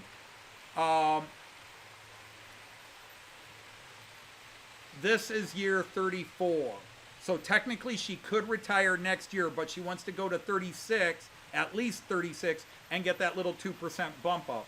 And I keep telling her she doesn't need to. I've been trying to talk Joyce into retiring next year, but I think Joyce is scared of having all this downtime. Joyce needs to be doing things. I'm like, yeah, but we can join the gym and we could do this and go here and join this club and get involved in this and if you're still worried about it, you could get yourself a part-time job. And the nice thing about being retired on a pension and then getting a part-time job, if something goes sucky in there, you can tell the boss to F off and walk out. If you know, there were times I had jobs like that where, because when I was a young teacher, I worked second jobs. So did Joyce. We both worked, taught, and then stopped teaching, you know, got out of school and then went to another job. And there were jobs like, you know, I got enough pressure and responsibility with my teaching job, and I'm just here to make a little extra income to make ends meet. Got a baby on the way, got the, you know, no, I need you to work till 1 a.m. and close, and by the way, I need you to do the till, so you'll be here till 2 a.m. No, you hired me as a stock person, you said I'd go home at 10 every night, and now you want me to close, lock up, count the till, and be here till 1, 2 a.m. when I got to get up at 5:30 to go to work the next day? No. I taught English, history, and then the last 20 years of my career, I taught English a little bit, but primarily German and a class called Comparative Mythologies. But I taught at a public high school here in Toledo, an urban public high school. Actually, I taught at 2 high schools and 2 junior highs in Toledo. I also started my teaching career in the state prison system.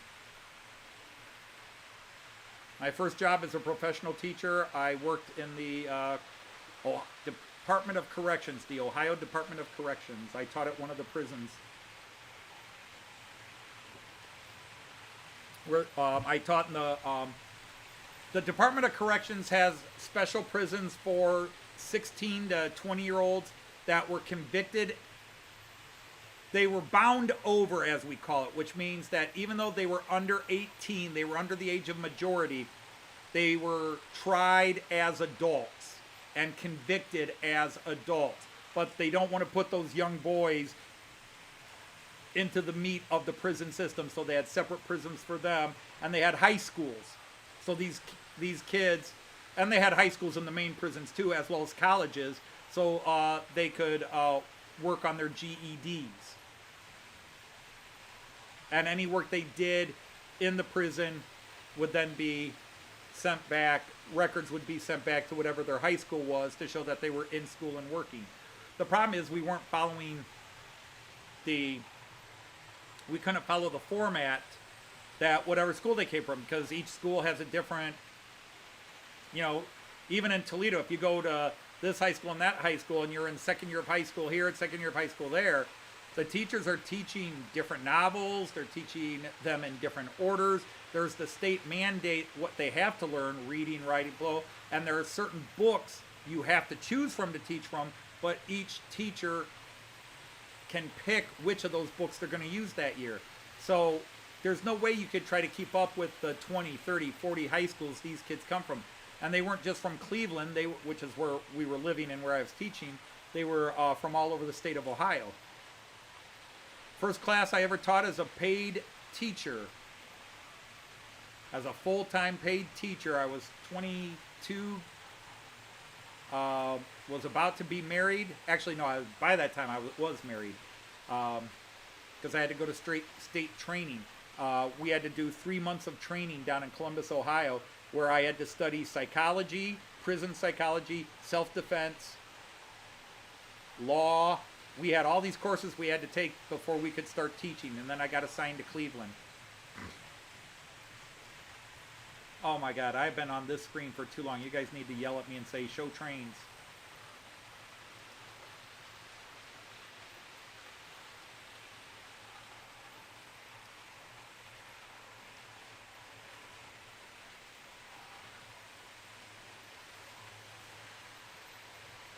CLL, as I always tell people, I'm off the clock. I am not, and to all my fellow Germans, I apologize for using the term, I'm not a grammar Nazi. In my head, I always correct. In my head, I always correct. And there are certain really bad grammar things that do bother me. For example, one thing that's a pet peeve of mine are the people that use the word more when there is an adverb that ends with ly. So they'll say more slow instead of slowly. That's one of my personal pet peeves. Every English teacher has a pet peeve. Because, yeah, I have a master's degree in English and English literature. And then I have a degree in education, secondary education, which is 7th grade through 12th grade.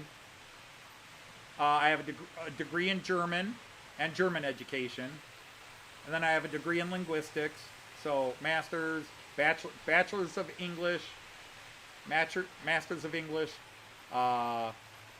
bachelor's of education, secondary education, bachelor in German,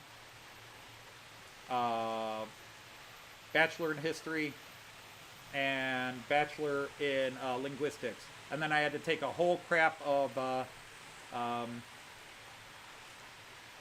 law and psychology courses when I was working to go into the prison. Hello, hi Enya, hi Enya.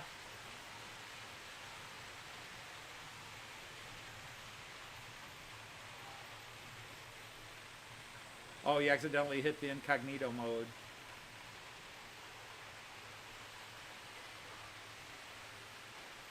But, no, because, see, the thing is, by having a degree in linguistics, which is the study of how languages form and work and blah, blah, blah, you learn language is fluid. That there's no such thing as proper. We say proper English or the Queen's English. Well, of course she is. Or the King's English now. But the fact is, what is considered proper is what a certain elite group of people spoke and said, since we're the ones who control printing and publishing, this is the way everybody else has to speak. And every language, if you study a foreign language like German, there's dialects. There are dialects and dialects and dialects and accents, and, you know, it's, you know, heck, the city of London has 23 different and distinct dialects. 23 in one city. Now, by contrast, New York City, by actual residents, which is a city as big as London, 10 million people or whatever, New York has 9 accepted dialects, and that's not counting all the various mixed dialects. You know, people that come from Jamaica who speak what they used to call Pidgin English and stuff like that, which is now considered an improper term. Unfortunately, that's what it was called when I got my degree. But I got those degrees 37, 38 years ago.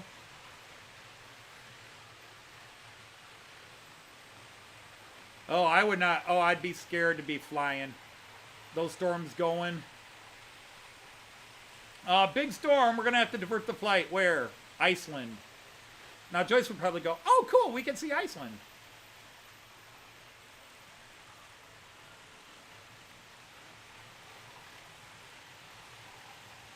Oh, yeah, there's all kinds of that when people write or say a certain word because they spell it the way they pronounce it. But, yeah, it's what I did. I had a lot of fun doing it. I won my gold stars in my occupation in many ways. But that's the thing with the teacher, you know. You watch old movies like Goodbye, Mr. Chips, or To Sir with Love. You know, 2 UK movies about teachers. And to some degree, I could identify with To Sir with Love, other than I was never... Well, when I started teaching, my goal was to sell a book, and then I could quit teaching and live off being a writer. But the writing never developed into success. Oh, volleys, that had to have been rough.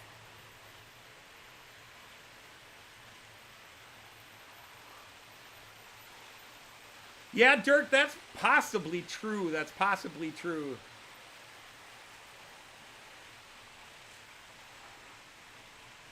Yeah, I had a Alan Dragon Junction. My sister, my lord, my sister had a very, very high vocabulary, but she couldn't spell. She was a relatively horrible speller. Now, not really bad. She wasn't dyslexic and any of those other reasons. She just was not a great speller. But her spoken vocabulary was immense. But a lot of the larger vocabulary words she knew, she didn't necessarily know how to spell.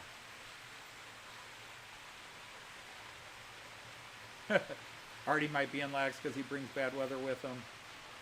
Hey, speaking of which, the man who knows Artie better than anybody. Hello, Sir Attila Varga. Attila Varga. The Hungarian hot dog. See, that's a Toledo joke. Nobody else would get that. Unless you watched MASH with Klinger, because he would talk about Tony Paco's Hungarian hot dogs, which my friend Artie had here in the United States. He had the same hot dog that Klinger used to always talk about. And they are good.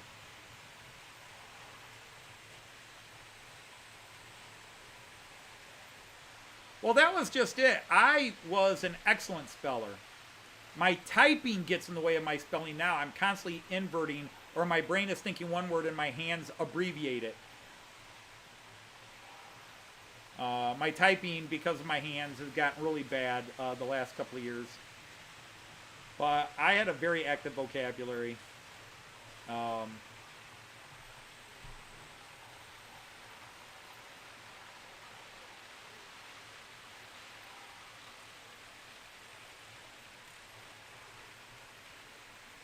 had one teacher nickname me the walking dictionary, and the other teacher and most of the kids called me the walking encyclopedia.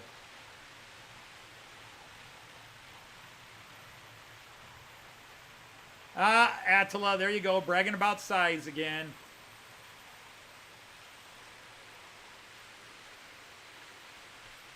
But you have to understand, Artie, Tony Paco's hot dogs are cut.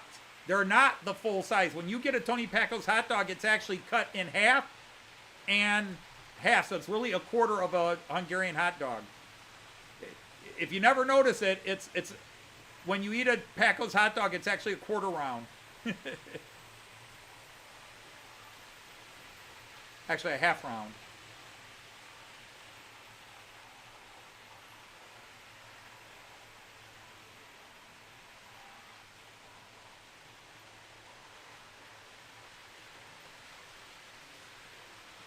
Cell phones make you lazy as it corrects your spelling. Other people say they're great because they correct their spelling.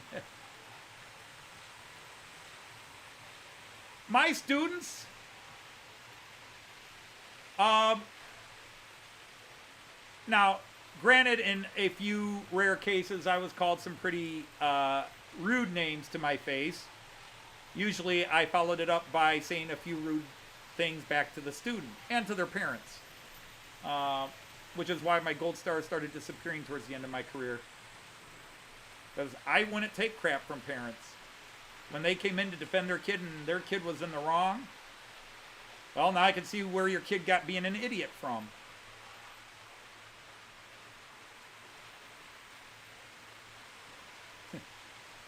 But, no. I naturally had some students who didn't like me. You can't make everybody happy, but most of my students were fond of me. I had a waiting list to get into my classes. I had kids taking German just because they heard from their friends who had German that I was a lot of fun, and that they learned a lot in my class.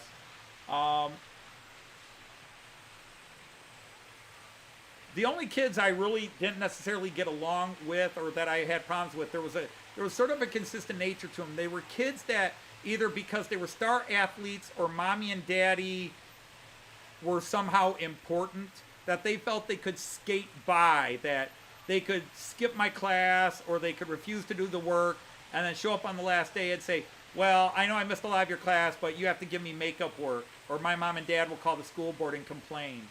And that's it. Let them complain because you skipped my class this way.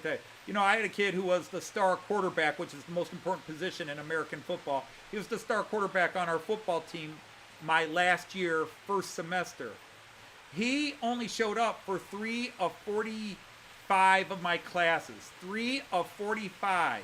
And then he comes up to me the week before exams and says, can I have all the makeup work so I can pass the class? Now, he showed up 6 times, not 3, 6 times. He showed up 3 times early and then only 3 more times. So he was skipping my class. And there were teachers that knew he was skipping my class, but he's the star football player. And my class didn't count for his eligibility. So he could skip my class because he didn't want to sit in a class and do work he didn't have to do. But the temerity to then say he wants all the makeup work and then throw a temper tantrum and have his parents come in because, he wound up messing up a couple other classes and he needed a passing grade in my class to keep him academically eligible to play. And now all of a sudden, I'm the bad guy. Even though technically makeup work was on our online portal and they could turn it in at any time.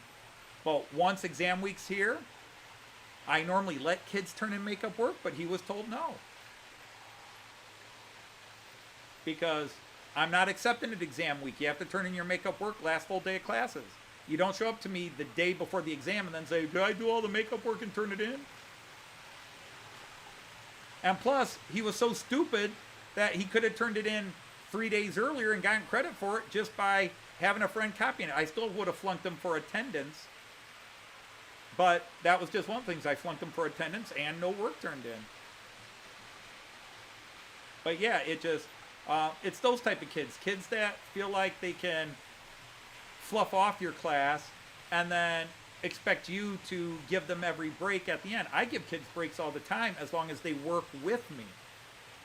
I've given kids D's, our second lowest grade, but our lowest passing grade. I gave kids D's that should have had F's because they showed up and tried. It was hard for them, or they didn't understand some of the work we were doing, but they tried it. They kept working on it. I passed them because, as I told a counselor one year when she was, why did you give this kid a D when they clearly flunked the class? I said, because they tried.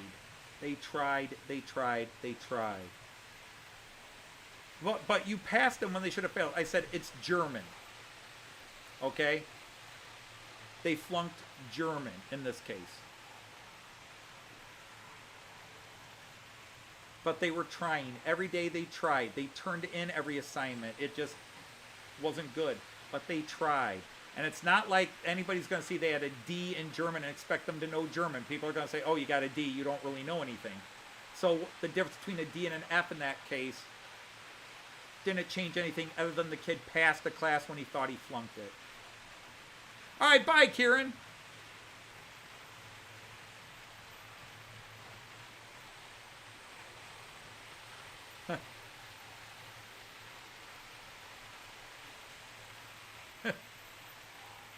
I have never liked it, and so many people have stories of it. I've never liked it when somebody gives me a story of where a teacher said you're going to be a failure your whole life, or you're not going to amount to anything.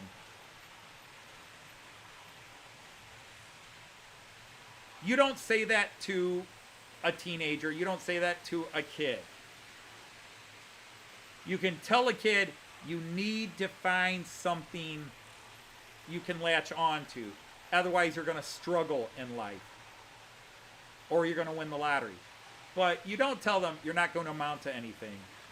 You know, and the thing is, I had some bad teachers I didn't like. Although once I became a teacher, I at least felt I understood where they were coming from a little better. because it is in a lot of ways, it's a thankless job, because everybody thinks they can do your job. Everybody thinks your job is easy. Especially in America. Oh, you don't even work summers. You work 7 hours a day. No, you don't. If anybody here had a teacher in the family, you don't work 7 hours a day. You work 12, 13, 14 hours or more in a day. It's just you're physically instructing 7 hours a day. And I don't begrudge it, because I knew what I was getting into. But I knew from my own experience as a kid, the people who saved my life were teachers. The people who recognized what I was going through, who, even if it's just 1 out of 10, that one teacher saved my life. Each year there was a teacher that kind of either knew my history or knew what I was coming from, and just did that one little thing to be positive with me. Hang in there. Things will get better, even if you didn't want to believe them.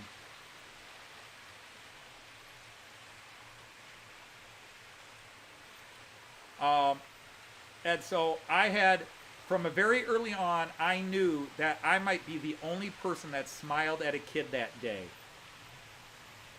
or made that kid smile. So my goal every day was to try to make every student smile. I still had to grade them, I still had to mark them, but it was never personal.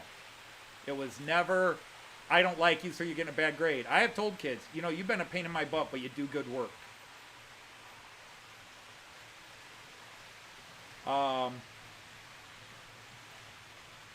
But I always wanted my students to feel that my room was safe for them, that everybody was welcome in my classroom, and that if I could make them smile or laugh. And I'll tell you, my last year, despite some real problems in our building and everything else, all right, take care, Steve. My last year, I have a photograph of it, and it's in my memories. But I came into school I came into school one morning, and I had this really good 7th-hour class. And I come in and I erase my board, because we had dry erase boards. I just erase them in the morning rather than stay after, because I'm like out of the building. I often don't even look at, my kids would grab my markers and start writing things, and I'd be like, I'll read what they wrote in the morning. And somebody from my 7th period class wrote on my dry erase board, "Mr. Dodge, you made me smile every day. Thank you."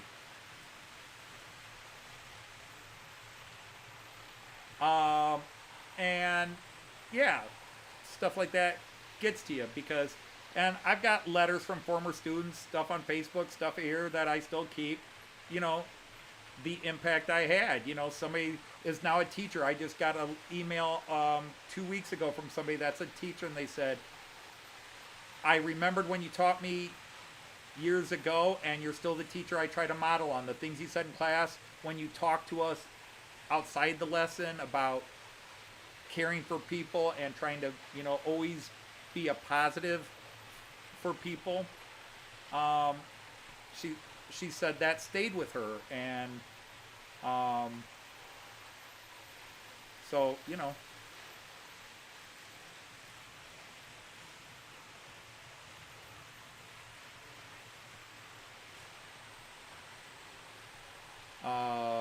might take up wood burning. So sorry guys, I'm boring everybody with talking about my job.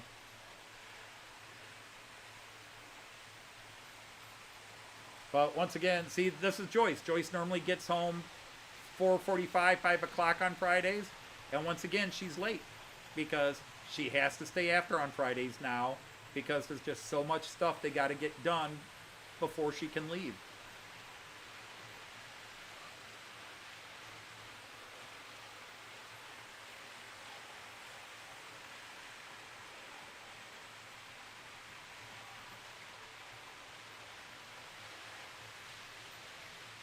So yeah, in fact, there's a little note here she just sent to me, said she's heading home, but she's had a rough day.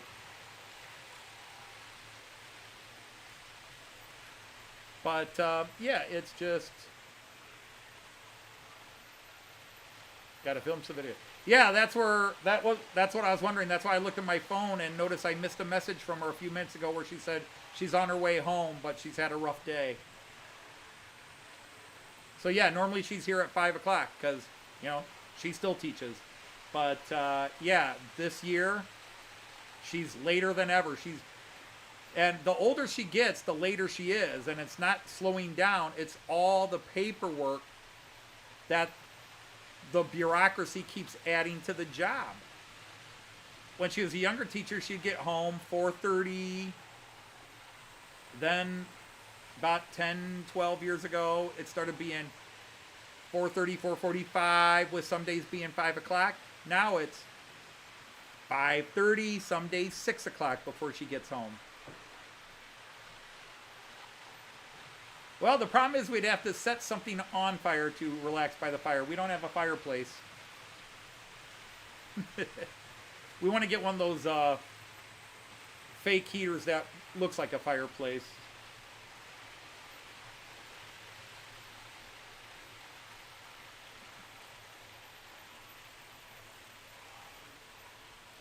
Actually, because of her health issues, there's so many pills, there's only like a couple of minute gaps in the day where she can actually risk taking wine or brandy.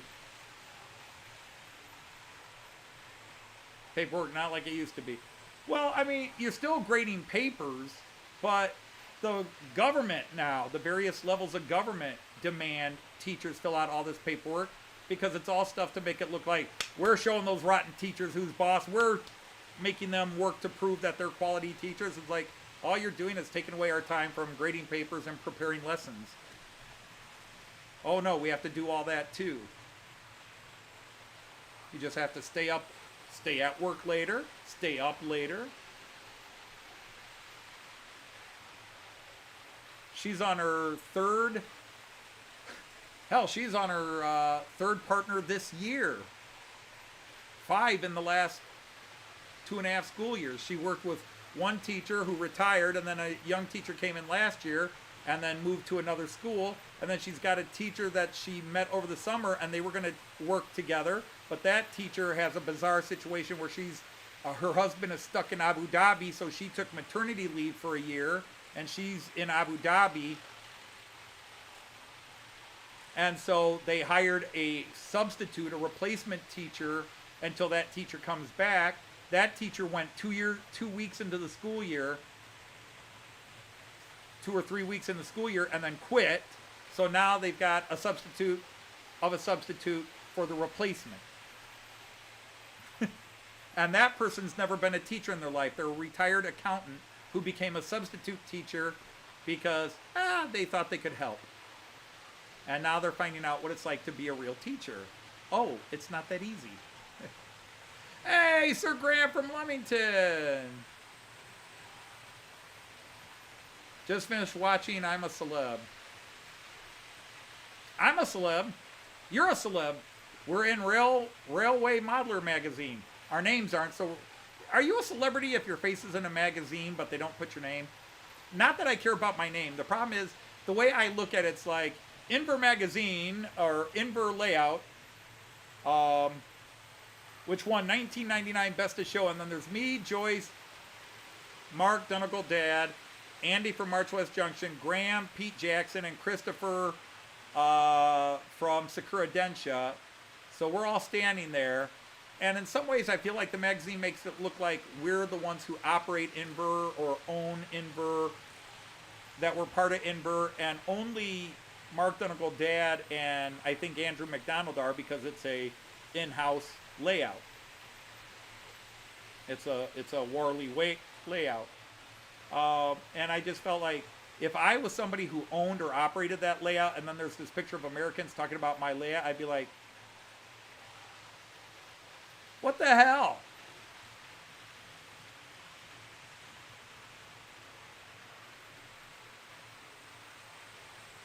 Oh, behave, Attila, behave. Just because your left hand didn't know who your right hand was doing. Yeah, we're probably Z-listers. But we are in the magazine. I am in a model train magazine. And even funnier, if I can dare say it, so's Joyce.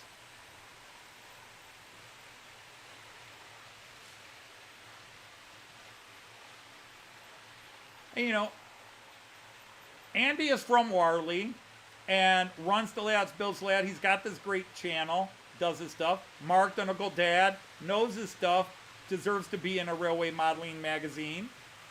Peter Jackson, awesome videos of all kinds of beautiful layouts. He could do a spread for a model train magazine.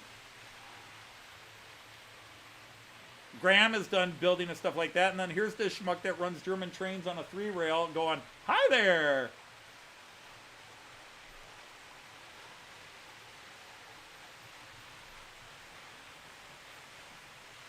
And his wife who's going, hi there, I'm not even into model trades. Although, yeah, she is.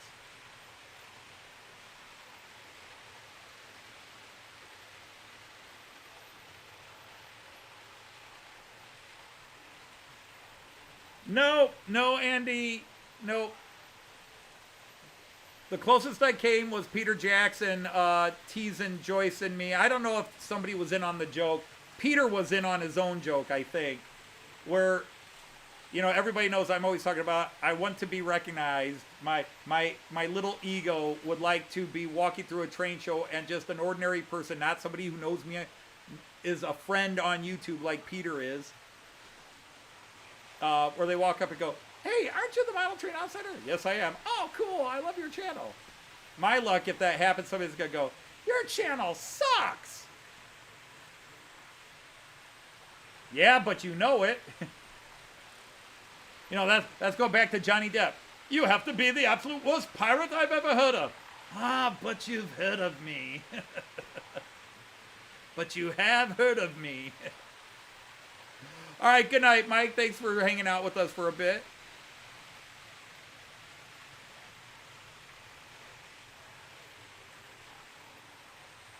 Mark stream? Which Mark? Who did a stream last night? Oh, Donegal Dad, right. See, you say last night, and I'm thinking, who was on last night? No, it was night for you. It's afternoon for me. I didn't get to watch a lot of that because Kyan was not letting Opa ignore him.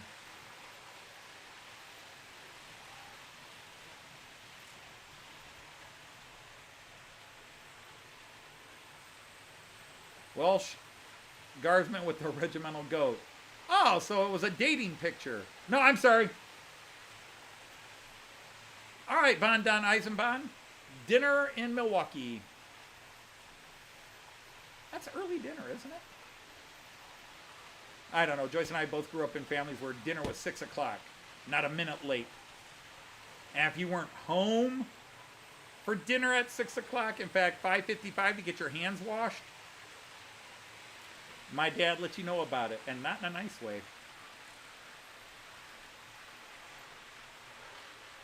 Auf Wiedersehen, tschüss. Und fröhliche Züge. Lustige Züge.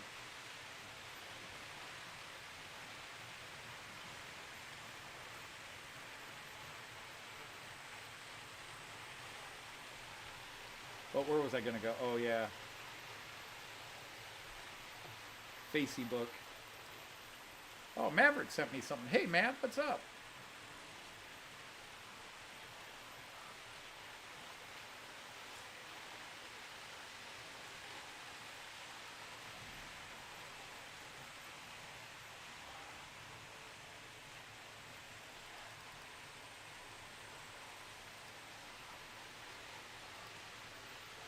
Okay, so what did I want to show? Oh, yeah, I got to go to...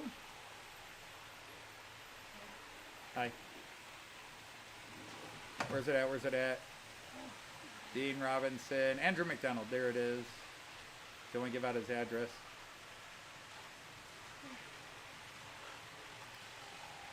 Oh, are you done? No, I'm not done. That's last week's. That's last week's live stream. You'd have to go to my page. I didn't set it up. I missed setting up a lot of things. So, did you go to Outsider Insider? And can you go back from there? Click on that one. Go back. And then click where it says live. Okay. Not on live there, where it says live here. Sorry. Different place. Hang on, everybody's saying hi to you, but I wanted to share this real quick. Oh, because you're in full screen. Click the little German Luftwaffe symbol down there, which is how it strikes me all the time. Alright, so anyhow, I gotta go to Windows real fast here. Windows. Yeah, here we go, guys. So there we are in the magazine. Joyce, Graham, Mark, and Andy, Peter, and that. All celebrities here. Let me send this over here. I don't think I'm the last one, but I say hi. We be famous. Okay. So, yeah, hang on to everybody saying hi to Joyce because I got to get her on camera. Yeah, oh, I can say hi now. Hi guys, I'm not feeling great. So, hi Colin, hi Andy. That's the wave you can't see. Hi Angela, hi Tom, hi Valley, hi Leslie. Valley's Chris, right? Have a good day, Monsville.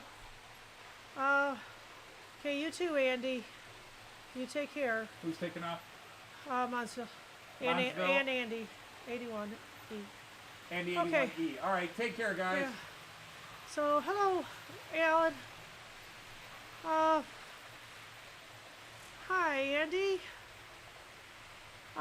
Hey there, Chesty. Chesty is... Dirk. Dirk, that's right. Or Dirk. Dirk. If you speak to the German. Yeah, Dirk, right. So, hello, dear. And Eric and Willie just left. Yeah. Okay. Dino! Yeah. So, Dino, yeah. It's just my syndrome. So, hi, Mick. Give you a wave. Hi, Mick, not to be confused with a high mech. Yeah. That's a type of British diesel locomotive. Okay, gotcha. So, no, just one of my syndromes is acting up. You know, how it is when you're this age. So, anyway, yeah, you get a copy of the December and November issue, that'd be cool. So, I'm hoping everything has settled down. Yeah, the E41's making its live stream appearance. Oh, nice. Okay, super. Way to So go, it's the E41. last of the converts to finally get running Okay. Yeah, guys, I'm not going to make it, so I'm going to say hi and bye. in. Okay. And figure out what you want to do for dinner. Sorry, it's a short visit from Joyce.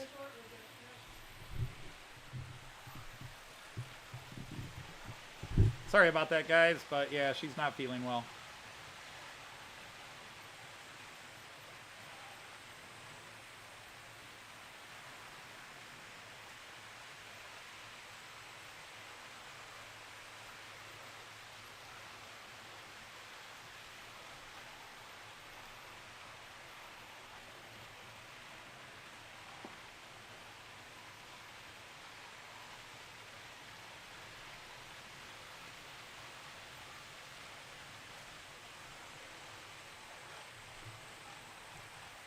Just hope it's not something... She didn't even tell me what it was. She just said she wasn't doing well, so I don't... The problem is it one of her health issues? Or is it something she picked up from her students?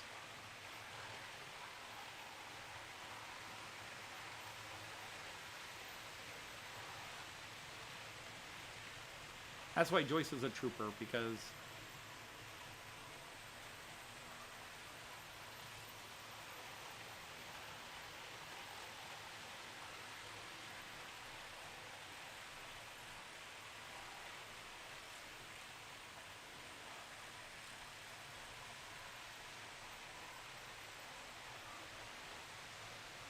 Guess I won't suggest pizza for dinner.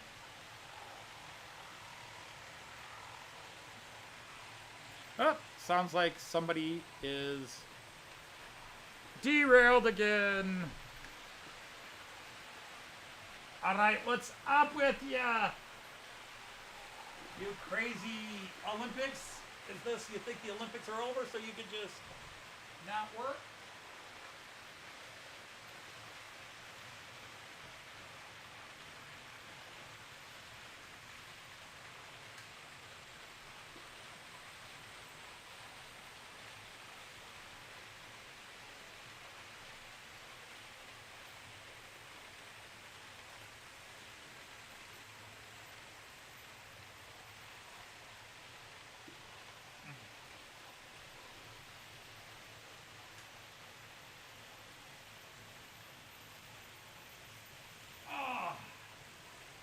badly did I bump the camera? Not too bad.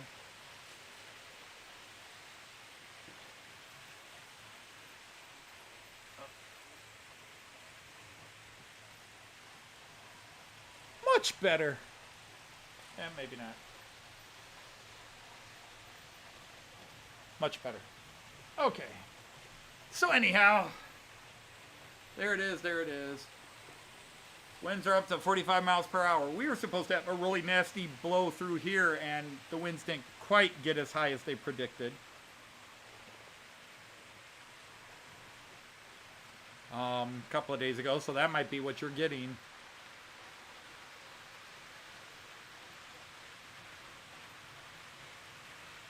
Oh, I know. I don't think it's anything I have to get involved with right now. She would tell me if it were.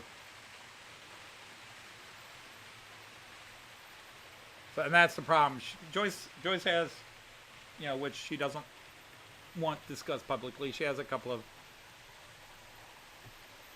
health issues. I mean, asthma is the one we talk about the most, because she has pretty rough asthma.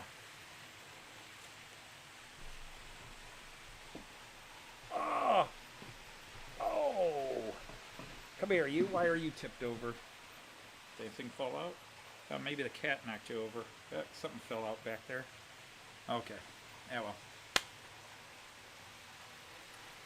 But, yeah, I'm looking forward to, as I was saying earlier, I'm looking forward to, usually when pre-order trains get released, like Märklin releases trains, from the time they're released from the Märklin factory, they're at the shops within a couple of days. And then you get notified as soon as they hit the shops. You get notified, hey, your pre-order is in stock. So literally, it's a week, maybe 10 days from the time it's released from the factory to the time it's on my doorstep when I get it from Lipa.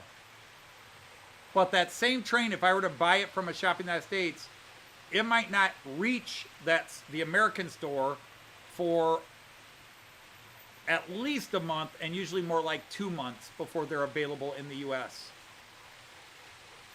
And, but certain special order models that Lipa doesn't carry, those are some of the ones that the American shops will get within a few days, like the MHI models and the Club Insider models, or the Märklin store exclusive models, because that's what I'm waiting for. I've got the Märklin exclusive 249. I think I showed it a couple of weeks ago, but I could show it again to nobody who's interested.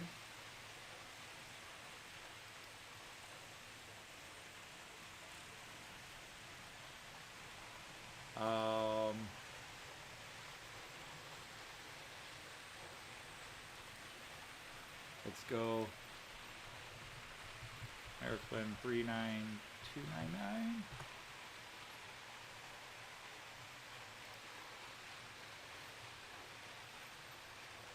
I need a bigger picture, guys. I need a bigger picture.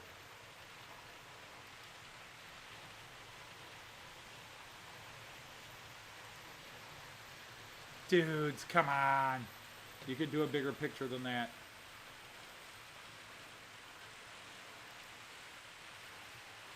That's good enough.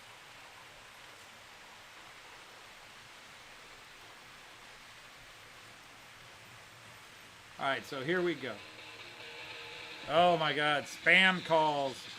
Leave me alone.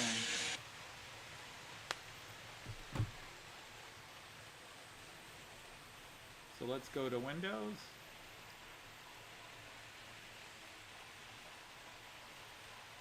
All right, so this is the locomotive, and I ordered 2 of the cars that you see after it. That's one wagon, but I ordered this loco and 2 of those as freight cars. So that's a Class 249. I think it's really, really cool looking. And I'm hoping this will be at Renaud's soon.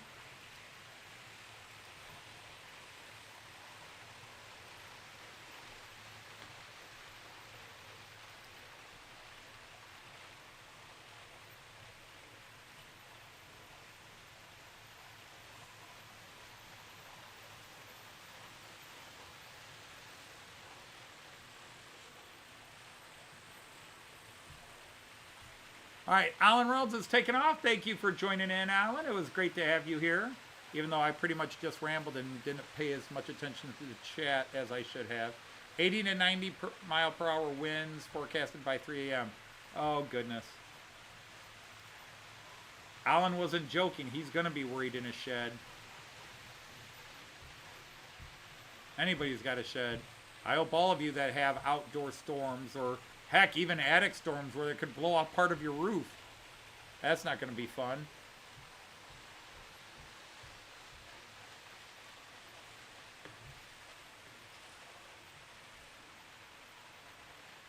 Yeah, the only Amber Alerts I get on my phone are stolen children. And then it's always from 2, 3, 4 hours away from here.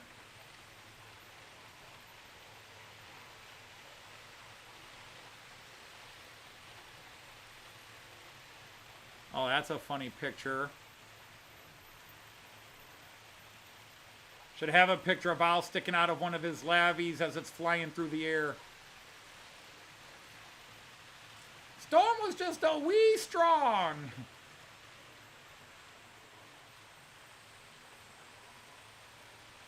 Wally's wearing a shirt that says "Shitter's full."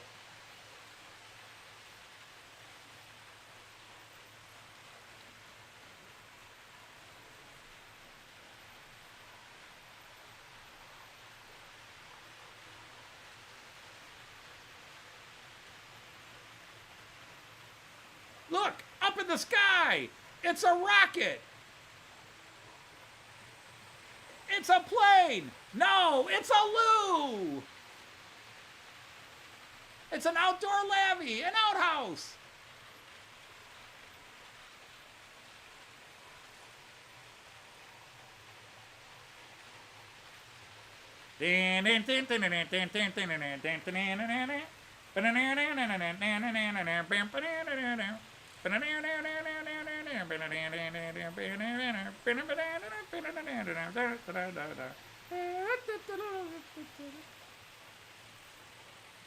Don't give ideas like that, Benny Hill style. Sorry.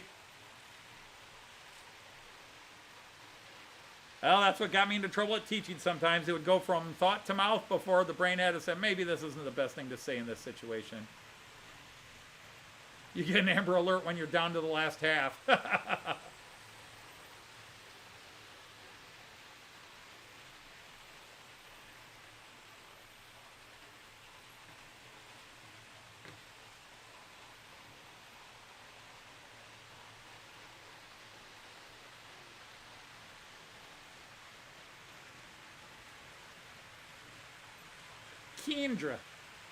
Kendra Kangaroo.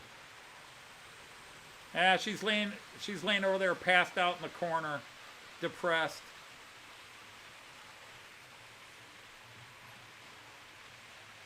The Javelin stopped. Javelin!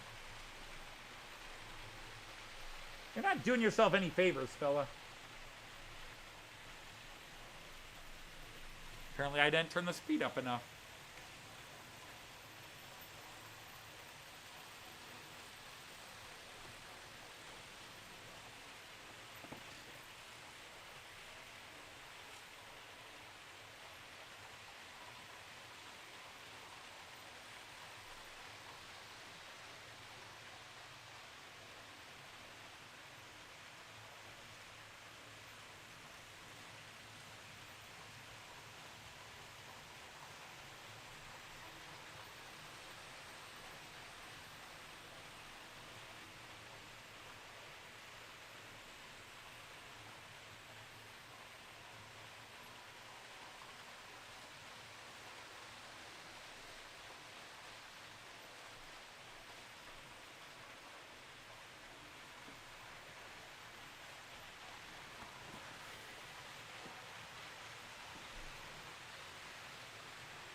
Okay.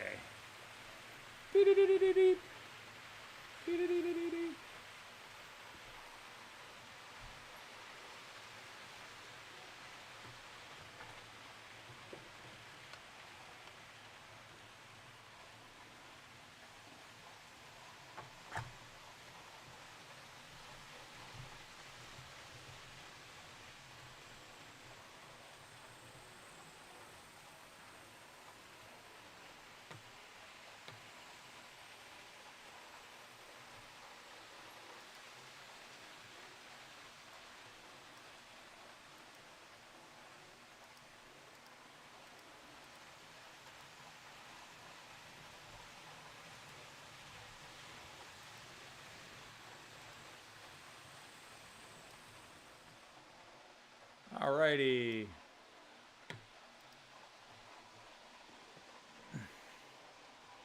Alright, other than two little derailments with the Javelin, everything worked fine there. Alright, everybody, it is sadly that time, or happily that time, depending on how you feel about this live stream. We do get our weekly haters. Actually, did not have any dislikes on my Fowler Noak calendar videos, and all of a sudden, apparently, my haters found it because all of a sudden, exactly two dislikes on all of them. So apparently, the haters found out I was posting stuff. I think that's funny that somebody has to come to my page and hate on everything I've got now. Just it's funny. It's you know, it's clearly not random. Like, oh, this showed up in my feed and how stupid. This is somebody that comes in and their friend. And I have a hunch I know why. Actually, I do know why, considering some of the hate mail they've sent. But I'm not booting or banning anybody except them. All right, so on that note, I am going to have to go take care of Joyce. Is fine. Trust me, she'll be all right. I am on my way to take care of her, or as much as I can. It's one of those, everything's up there as she'll need. But anyhow, we're going to say a quick goodbye, and sadly without Joyce, so I'll have to take her part, or maybe I'll leave her point. Auf Wiedersehen! And happy trains. Take care, everybody. We'll see you next week.